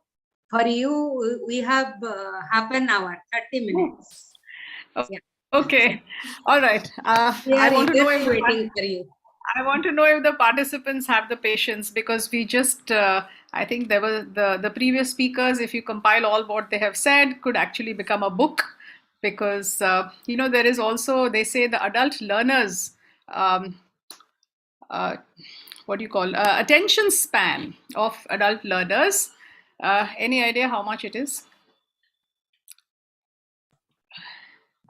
It's not. Ma'am, I It think is we not more. start. It is not more. All of us as teachers teaching adults, because all our students are always adults. They come by the time they are 18, 19, and so on. So attention span is extremely limited. It's about 10 to 15 minutes. And when we have everyone sitting in virtual mode from 2:30 to 5 o'clock, yes, and that too without a break.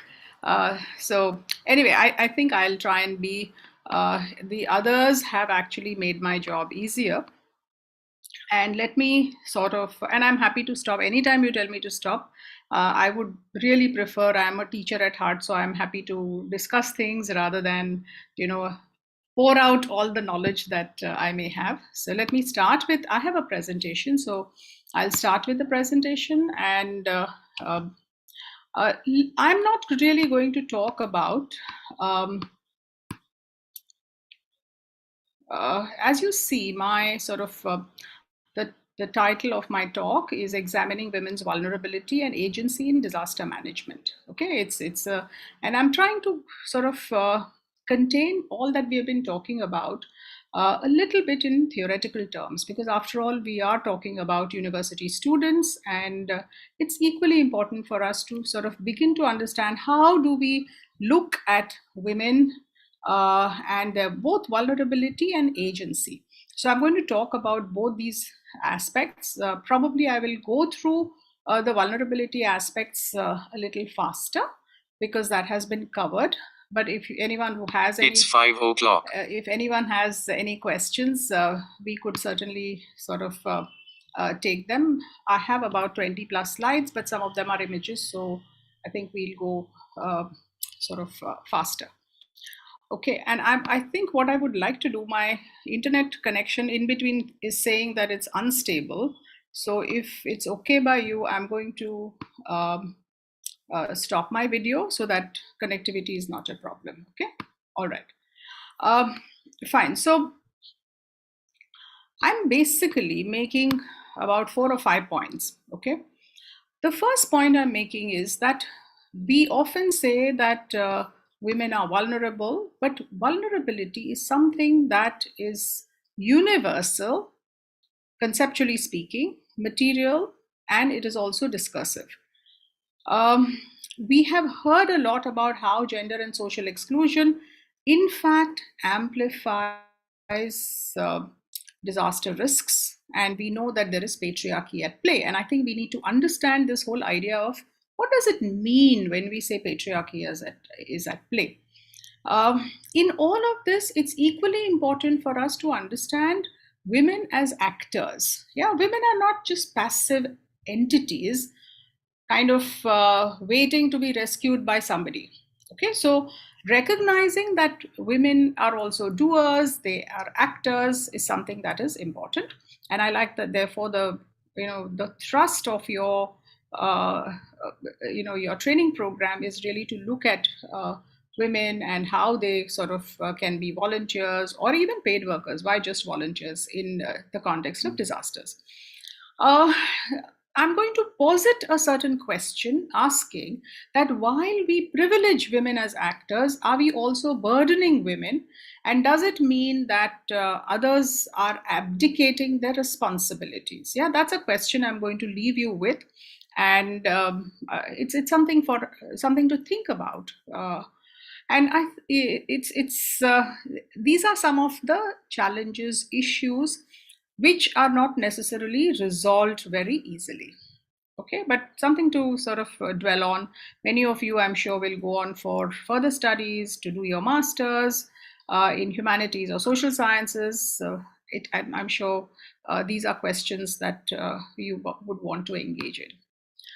Okay, I think we know what vulnerability is. Yeah, it is essentially defenselessness, the sense of precariousness, susceptibility to harm.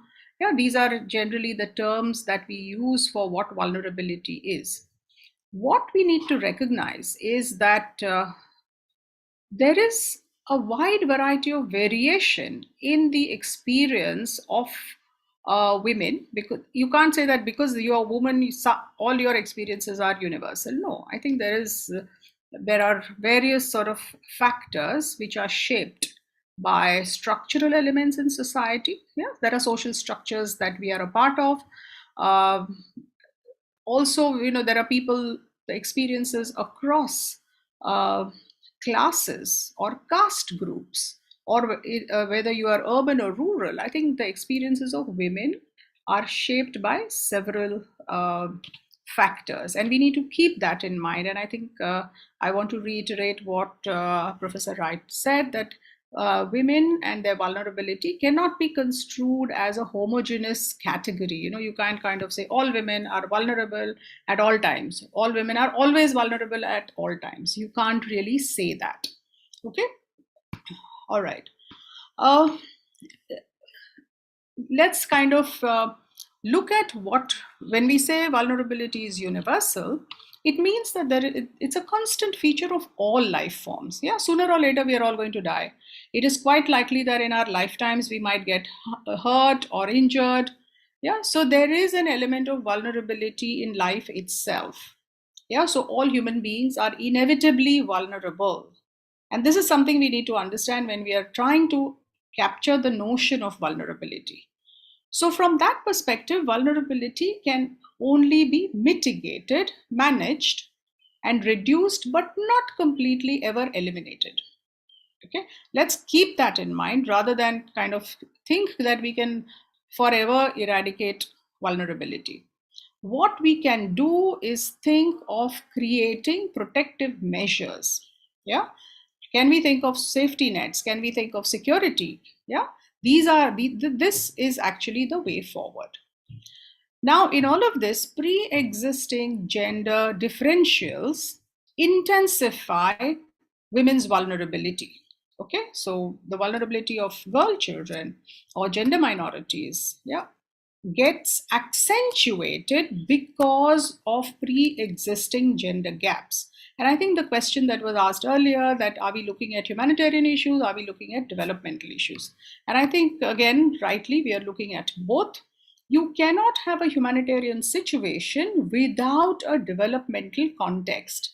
In fact, in our disaster management program, we have a special course which is called Disasters and Development. And if you specialize in that area, then you have an advanced course on disasters and development, where we focus on the interlinkages between disasters and development.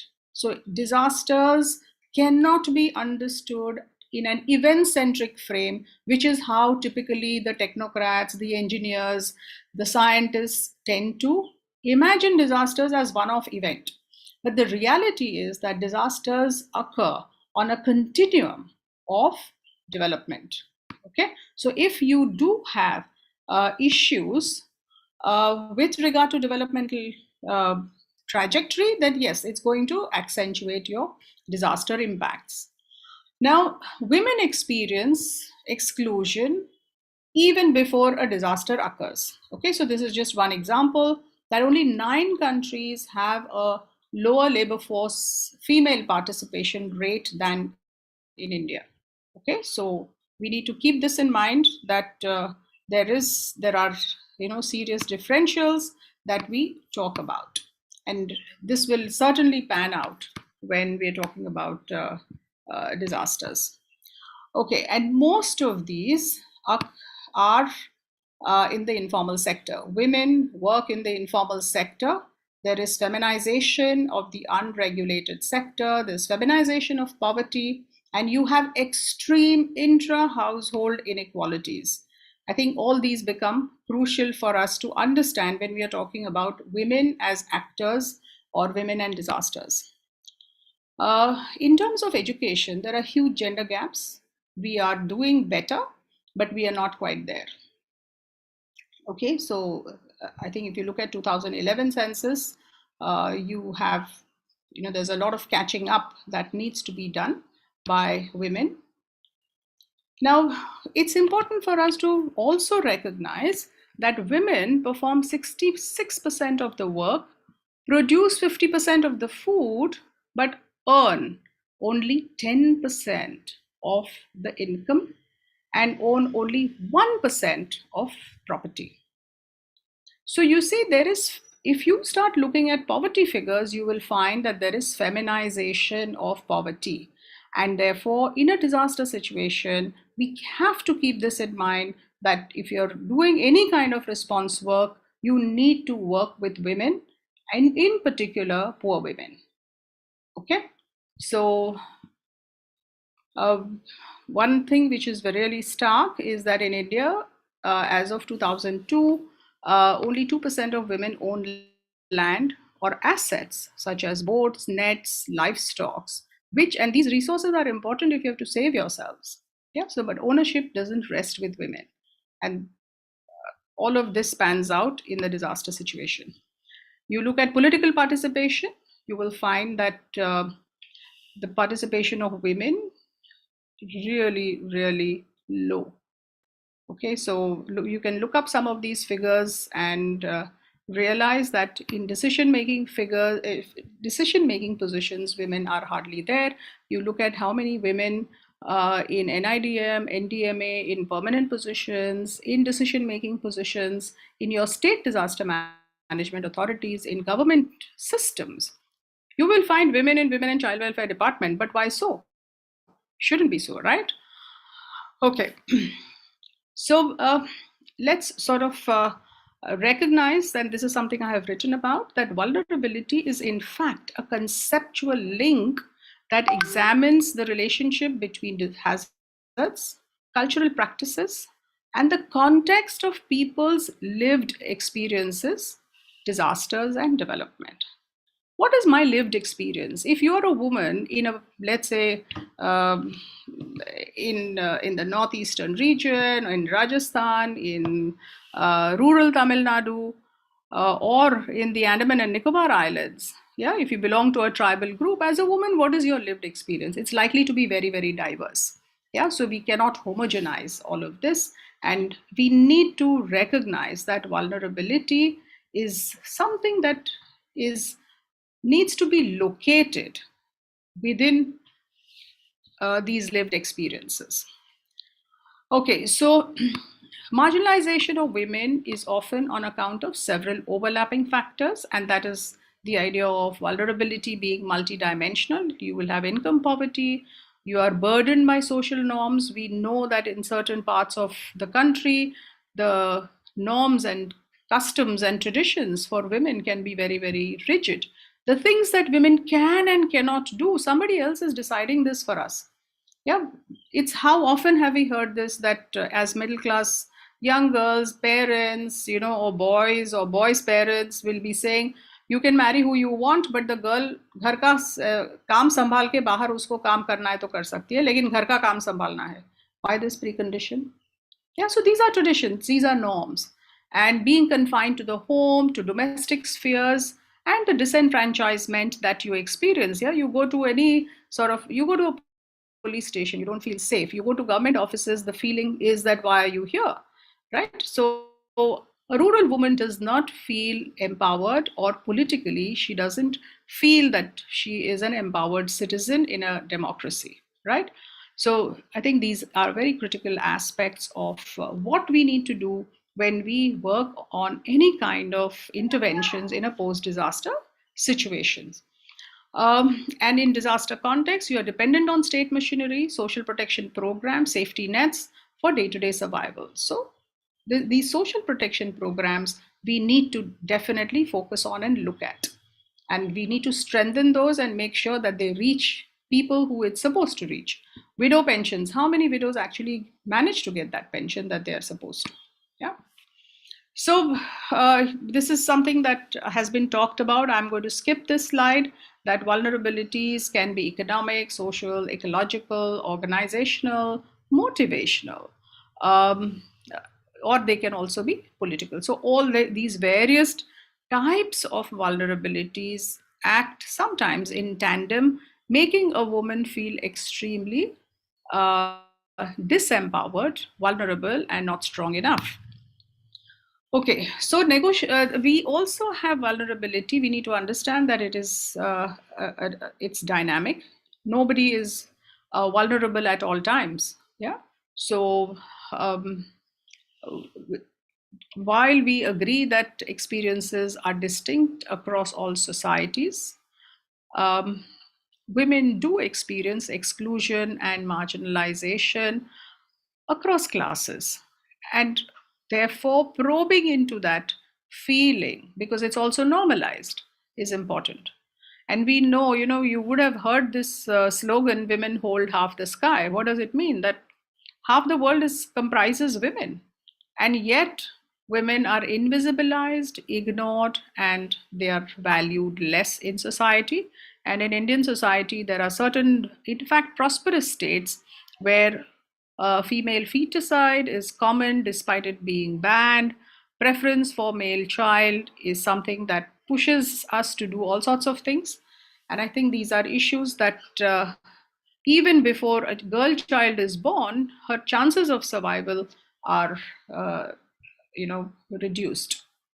So important to recognize that people negotiate through their experiences, and there are several factors at play when you're looking at vulnerability. I may feel very strong in school, but apparently there are statistics that say by the time the child is 13, a girl child, up to 12 or so, the confidence levels are equal with boys.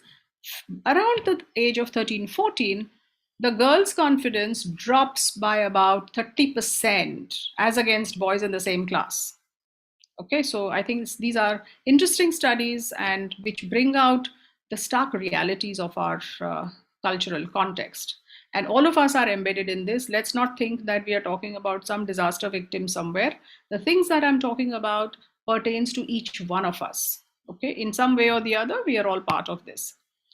Okay, so situational vulnerabilities are embedded in specific structures of power. So we need to know that there is power that is at play. And how does that power work? Yeah, does it disempower? Does it actually embolden women?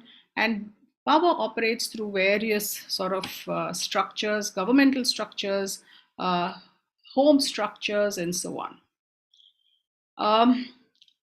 Vulnerability does not exist independently of web of perception, discourse, and power that constructs and reconstructs it. Many people will say कि तुम्हें क्या कमी है? You are allowed to go wherever you want to. So I don't know why that is happening. I'm doing something maybe which I shouldn't be doing. Okay, so this is happening on its own. Let me sort of, okay. It's going off also on its own. Right, so it's important to recognize that labeling someone as vulnerable or not is a matter of discourse. It's also a matter of power. Who decides that the woman is vulnerable? Okay, and if you feel vulnerable, yes, you are vulnerable. I mean, someone will tell you, you shouldn't feel like that. No, but if you do feel unsafe in a police station, you do feel unsafe. Yeah. So that's a fact. And one has to grapple with it. It is not somebody else's experience, but it's your experience as a woman that we need to privilege. Okay. So if we start analyzing, the whole idea of how the idea of patriarchy operates in our everyday or even in our disaster management contexts, we know that there is a strong male breadwinner bias. And because of that, compensations are typically given to the head of household. And head of household, even if the woman is technically the head of household, the husband may be somewhere else, everybody believes, including the male government officer, that head of household is a man, has to be a man. Even if there is a woman, even if there's an elderly woman, you will sort of privilege the man. So I think these biases have been well recorded, and we need to transcend those. We need to grapple with those in the context of disaster management. Similarly, title deeds are usually in the names of men, and therefore women sometimes do not have bank accounts, they cannot access institutional credit. I think these are challenges that we need to work on even before a disaster. Okay, and very often relief is routed through panchayats, and panchayats are again male dominated, sometimes even through cup panchayats, which are known to be sort of patriarchal institutions, and often they are steeped in religious fundamentalism or very toxic forms of conservatism, where you have people being killed and shot and you're told you can't wear this, that, and the other in a democratic country. So women find it very difficult to access what is legally due to them in a post-disaster situation. So even if something is given to you, it's meant for you, it doesn't necessarily come to you. So this leads to exclusion. Just a quick sort of reminder with regard to the pandemic. Globally, about 70% of health and social workforce have been women, and most of them have been nurses and midwives. Okay, so these are caregiving professions, and women are predominantly found in caregiving professions. Why, we can only guess, but just to remind ourselves that about women's contributions as well. Okay, now we need to remember that this gendered nature of society, where women are already excluded, amplifies your vulnerability, your disaster risks, and therefore we need to look out for them and also work with them. Okay, and in India, gender interacts with caste, race, ethnicity, sexual orientation. I think there are several layers: inequality, discrimination, marginalization. So we can't just look at women and say, okay, you are automatically vulnerable. Not necessary, but and unraveling or deconstructing that vulnerability is equally important. This gender-based discrimination, look out for this when you're working with women.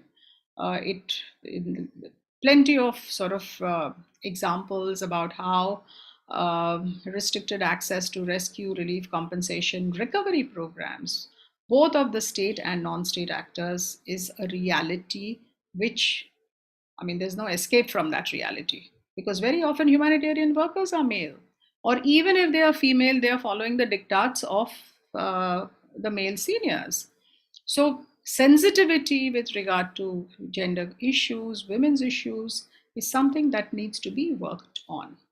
And disaster risk cannot be mitigated in a gender blind manner. We can't say, okay, I'm saying this particularly because you're all geographers. You tend to look at a physical space or a physical geography and say, okay, this is a vulnerable geography. You know, it's an earthquake prone area, flood prone area, and then we don't disaggregate the nature of that vulnerability. We think that everybody is in it together. Men, women mein koi farak nahi hai, sabko equally, everybody was impacted. That's never true.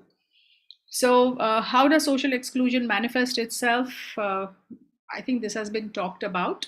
I will just pause for maybe about 20 seconds for you to quickly go through this. If there's anything that you don't follow, you can ask about it. But this is kind of stating the obvious. Okay.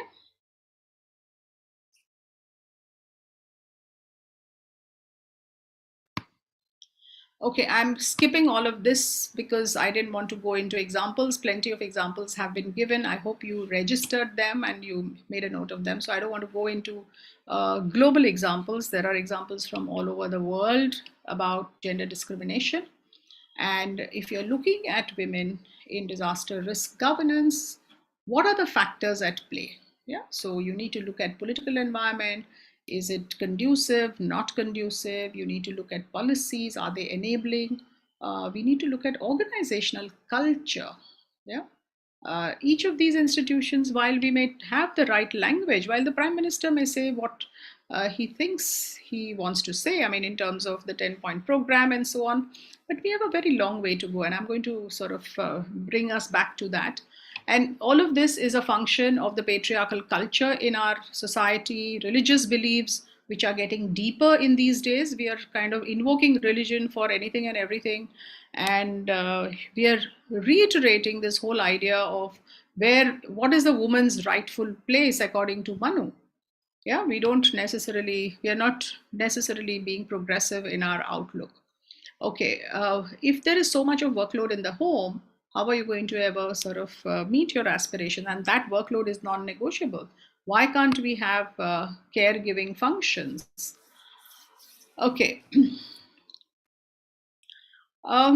So it's important to, when you're addressing the issue of vulnerability, we need to reconceive it in structural, political, social, ethical, and equity terms and ask these following questions. Vulnerable to what?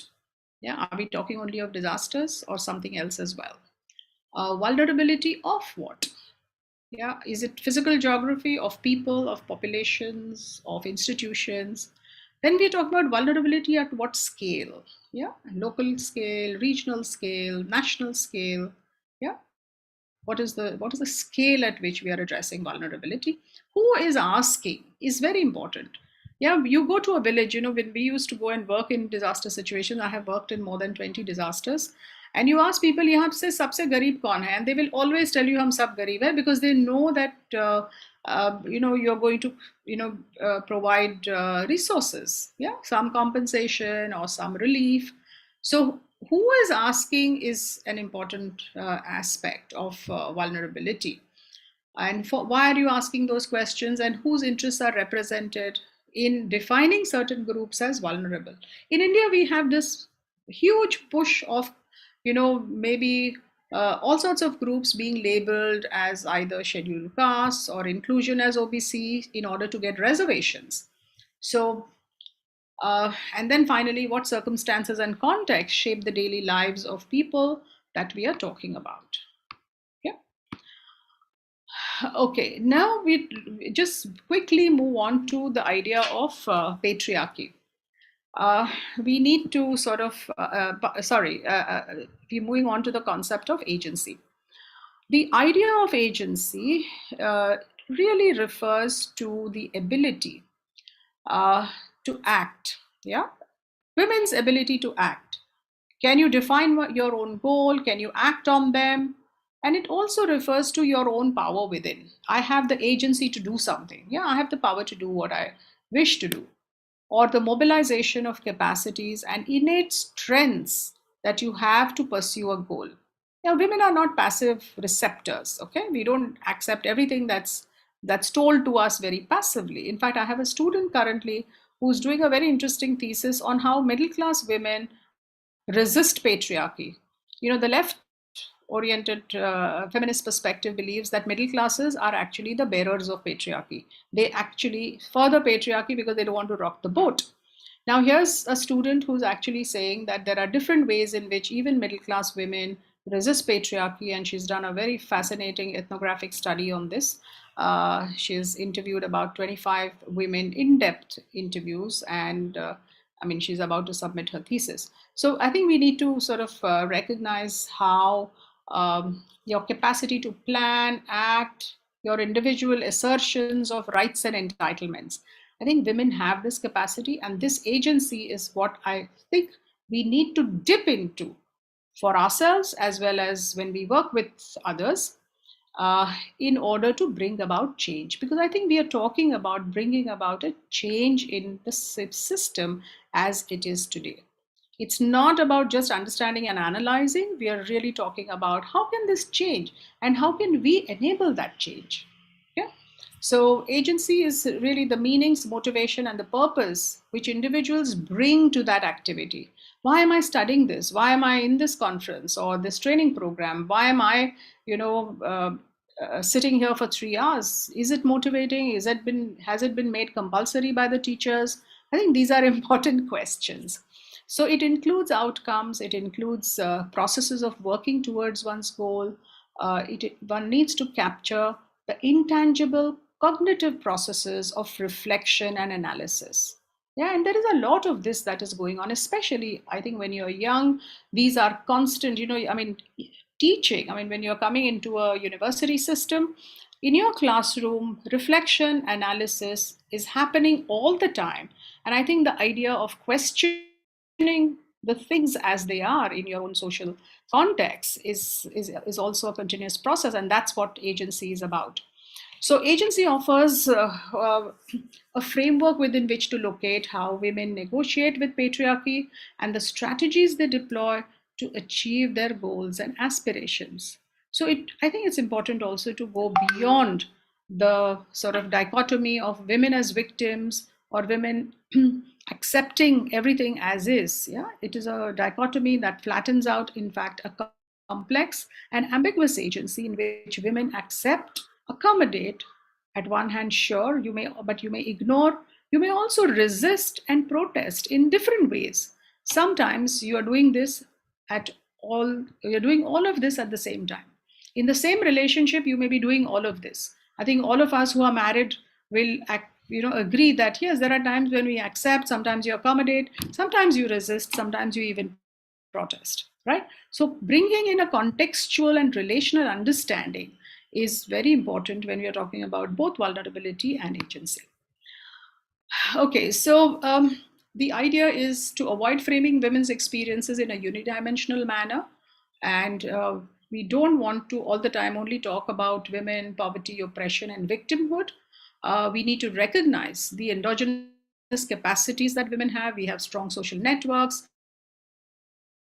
There is indigenous knowledge that women have. There is traditional sort of architecture, how you build a house or how you cook, etc., etc.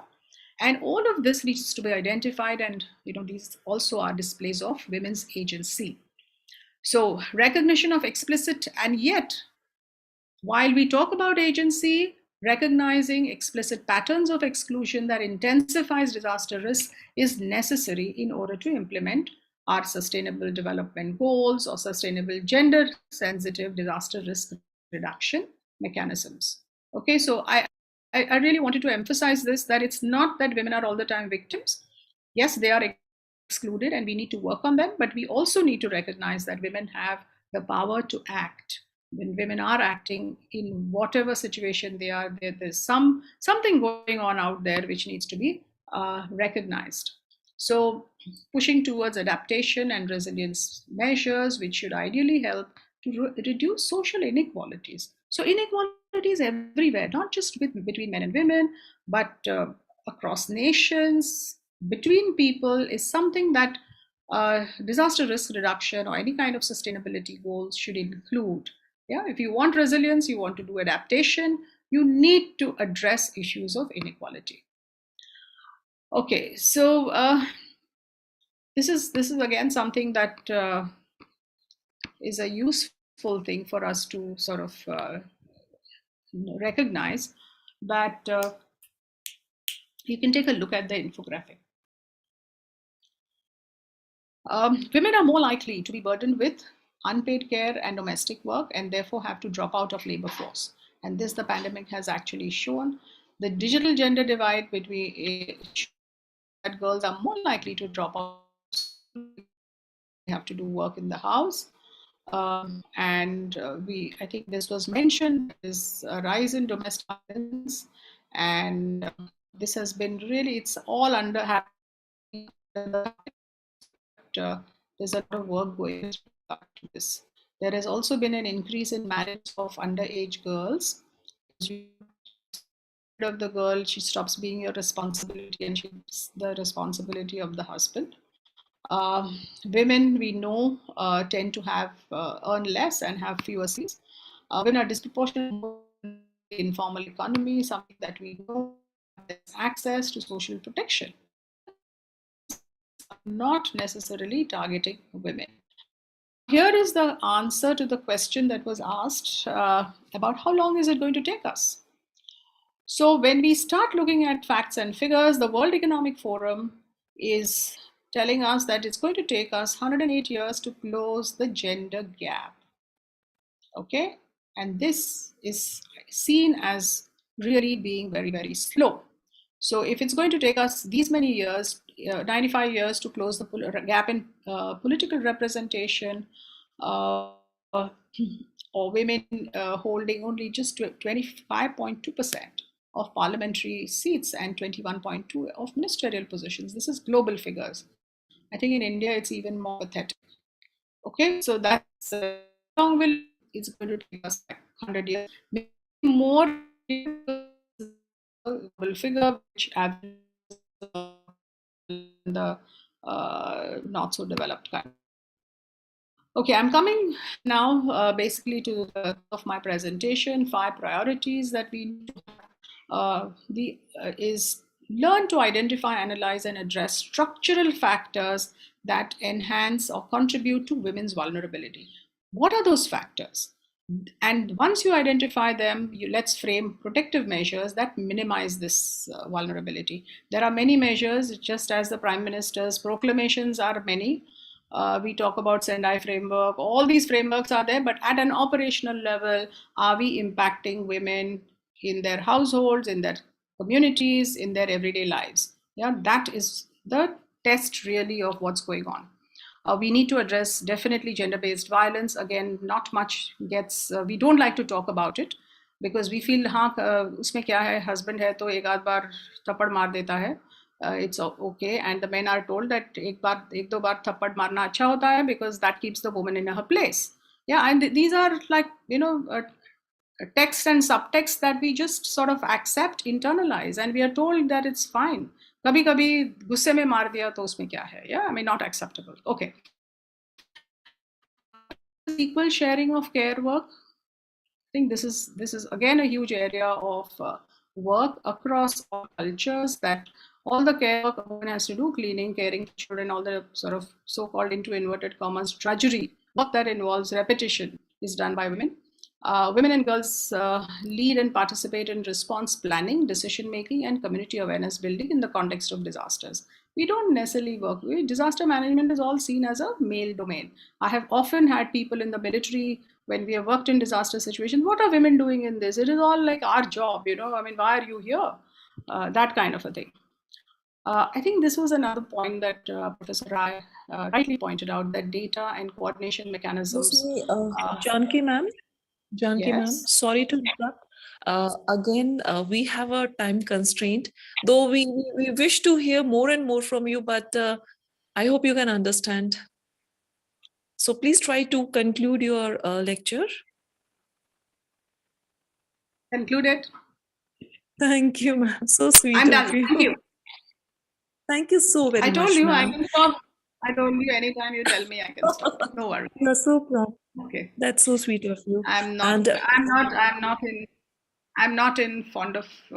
fond of listening to my own voice. Okay. No, but then it was truly a very, very influential talk, and I mean, we were definitely delighted by your depth of knowledge in this topic and the way you presented. I mean, it was like in a very simple manner, in a very practical, and you did a lot of research before preparing your talk. So, I mean, we are thankful to you, ma'am. So I'm doubtful whether we can take up any questions. Punya ma'am, could you please, let me know, can we take up any questions? Yeah, you can take. Neetu, okay. You mentioned she has prepared for this lecture. No. She's working on it very sincerely. She has a lot of experience. Yeah, but let me tell you, this presentation I prepared for you. I did not I have not used any of the slides from any other presentation. I can assure you that this was planned and prepared specifically, knowing that it's an undergraduate set of students. So it's not like a rehash of some presentation. Okay. Ma'am, it is really very informative. Very interesting. Yeah, Shana. I have a question, ma'am. Thank you so much, ma'am, for this wonderful presentation. And I'm overwhelmed by the way you present all these slides. I have a question right from the beginning. You started. The government is the present government is going to raise the age limit of girls from 18 to 21 years. Don't you think it is going to be vulnerable, or it is going to be somewhere make women more stronger?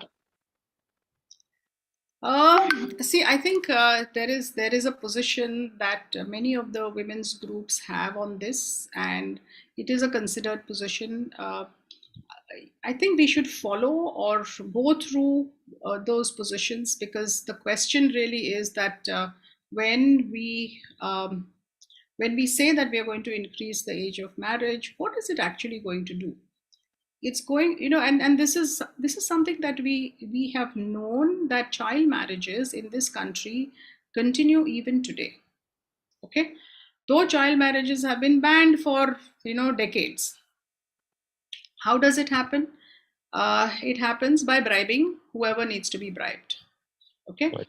so whenever you do something which is like a certain practice and you ban it, automatically that activity goes underground, like alcoholism.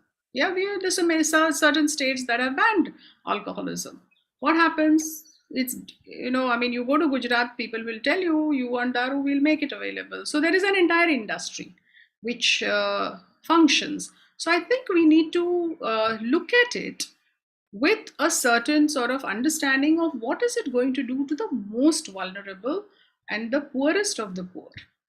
Yeah, I may feel that, yeah, it's a great thing, my daughter will doesn't have to sort of get married until she's 21, but I think there are more layers to this than what meets the eye.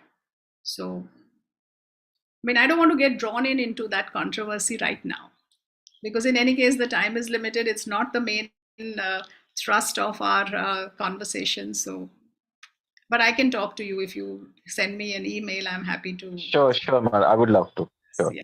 Okay. Any other question? Burning questions? I'm happy to take them. Yeah, very quickly. I guess we can take one more question if anyone wants. Otherwise, ma'am, we can forward all those questions on your email ID, and no, I'm not. No. I'm not going to start responding to questions. No. Okay. I'm not going to write emails back responding to questions, because I am an extremely busy person. So I don't want to get into. I'm happy to spend another 10 minutes here. I know I have logged in along with all of you, so I have given several hours to this. But I don't want to write answers. If anyone has a question, I'm happy to stay for another 5-10 minutes. Ma'am, I thoroughly enjoyed your session. Really, really overwhelmed. But ma'am, this is not a burning question, and it may not be related to disaster. But since I have 2 daughters, ma'am, so I just want to know that you mentioned in your lecture that after 30, reaching 12 or 13, the confidence level drops down. So I'm curious about it, and I just want to know how to maintain or how to increase that. If you could just guide me to it.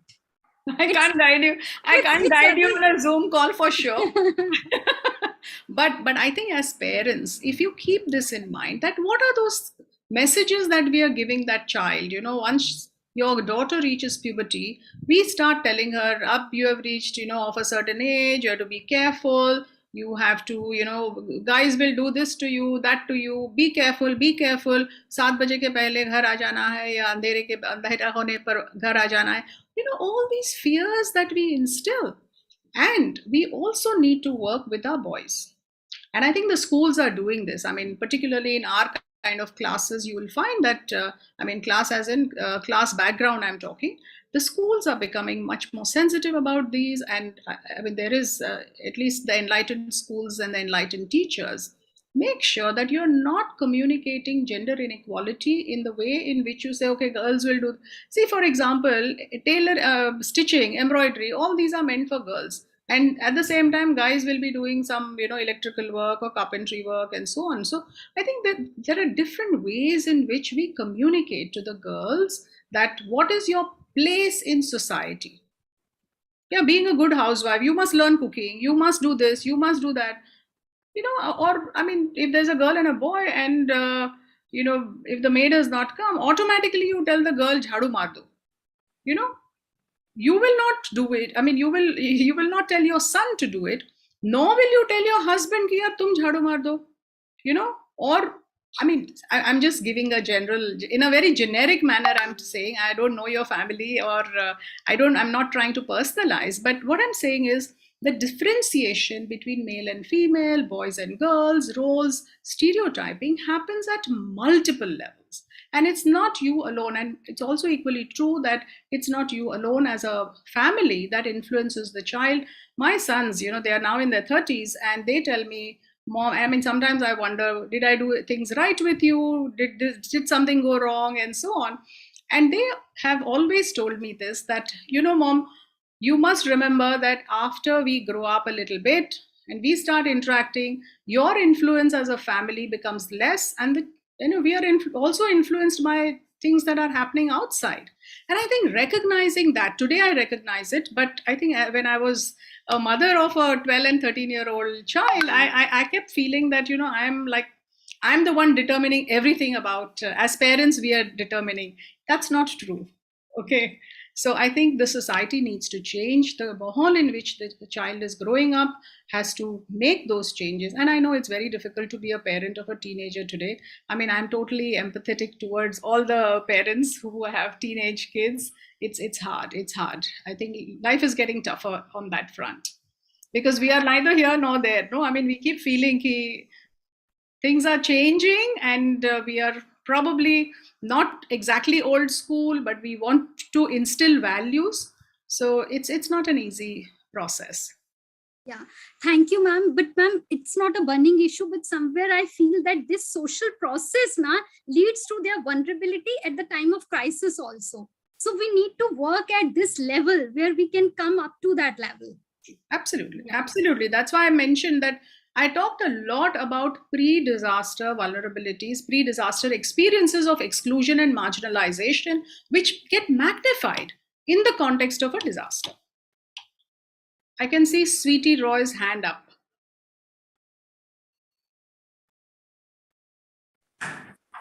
Sweetie, you can ask your question. I think she needs to be unmuted.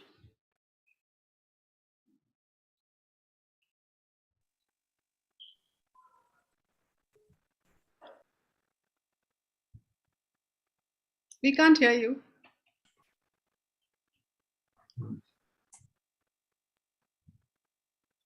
Sweetie, you are not audible. Hello? Yeah. Yes, now we can hear you. Okay. So, ma'am, in the continuation of this talk, can we say that women or like older women are quite responsible, or how they play the role to this differentiate between this male and female inequality, like आज के time में ma'am, how women encourage this partiality between so what we often say is that women themselves are embedded in patriarchy. Yes, yeah, because if my mother taught me something, I'll do the same with my child. No? So yes, unless there is a conscious thinking, challenging, you can be different once you have an evolved thought about it with your children, with your sort of maybe partner. You can be a different person. And I don't want to get into a blame game, because otherwise it's very easy to say, oh, it's a generational thing. Yeah, that's another thing we say, ki ye to generation gap hai. And maybe it is. Some things may be that. But we need to recognize that just because you're a woman, you don't necessarily identify with the idea of exclusion, because you don't understand how patriarchy operates. I've given many examples about how patriarchy operates in a very subtle manner. But you think you're doing the right thing by telling your child, learn to cook and learn to do, this, that, and the other. But what you're doing at the end of the day is you're saying caring function can be done only by women. And those social stereotypes create a problem and perpetuate the idea of discrimination. There's nothing wrong in cooking. There's nothing wrong in caregiving. But if caregiving is such a wonderful thing, why aren't we training our boys to do that? Right? I mean, that's the way we need to start sort of thinking about it.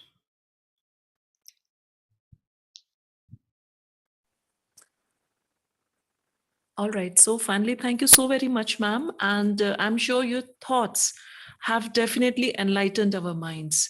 So with this, we come to the end of today's session. And today, definitely, we had the opportunity to hear from different resource persons. And this will surely be going to encourage us for our next 2 days, because tomorrow again, same time, students, you all have to log in for much more sessions, much more interactive lectures to listen to and to learn from. And at this note, I express our gratitude to the speakers for gracing the occasion and sparing out time out of their really hectic schedule. So thank you so very much. And finally, time to end the meeting. Thank you all once again. God bless, and see you again tomorrow. Thank you. Can we all open our camera for a group photograph for today before we all leave? Can I request all to open their cameras so that we can have a group photograph?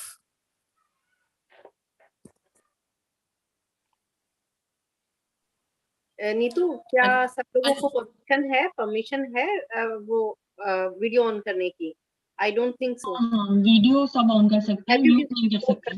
Cameras, definitely we can. We can. Okay, then everyone, please open your cameras.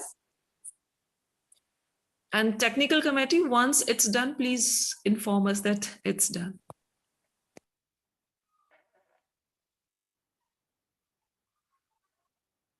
Ma'am, wait.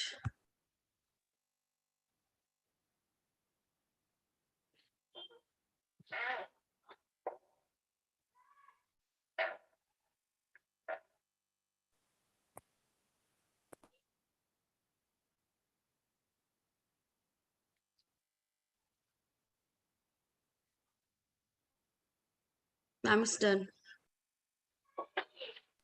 All right. So thank you so very much. We'll meet once again tomorrow, same time. Thank you.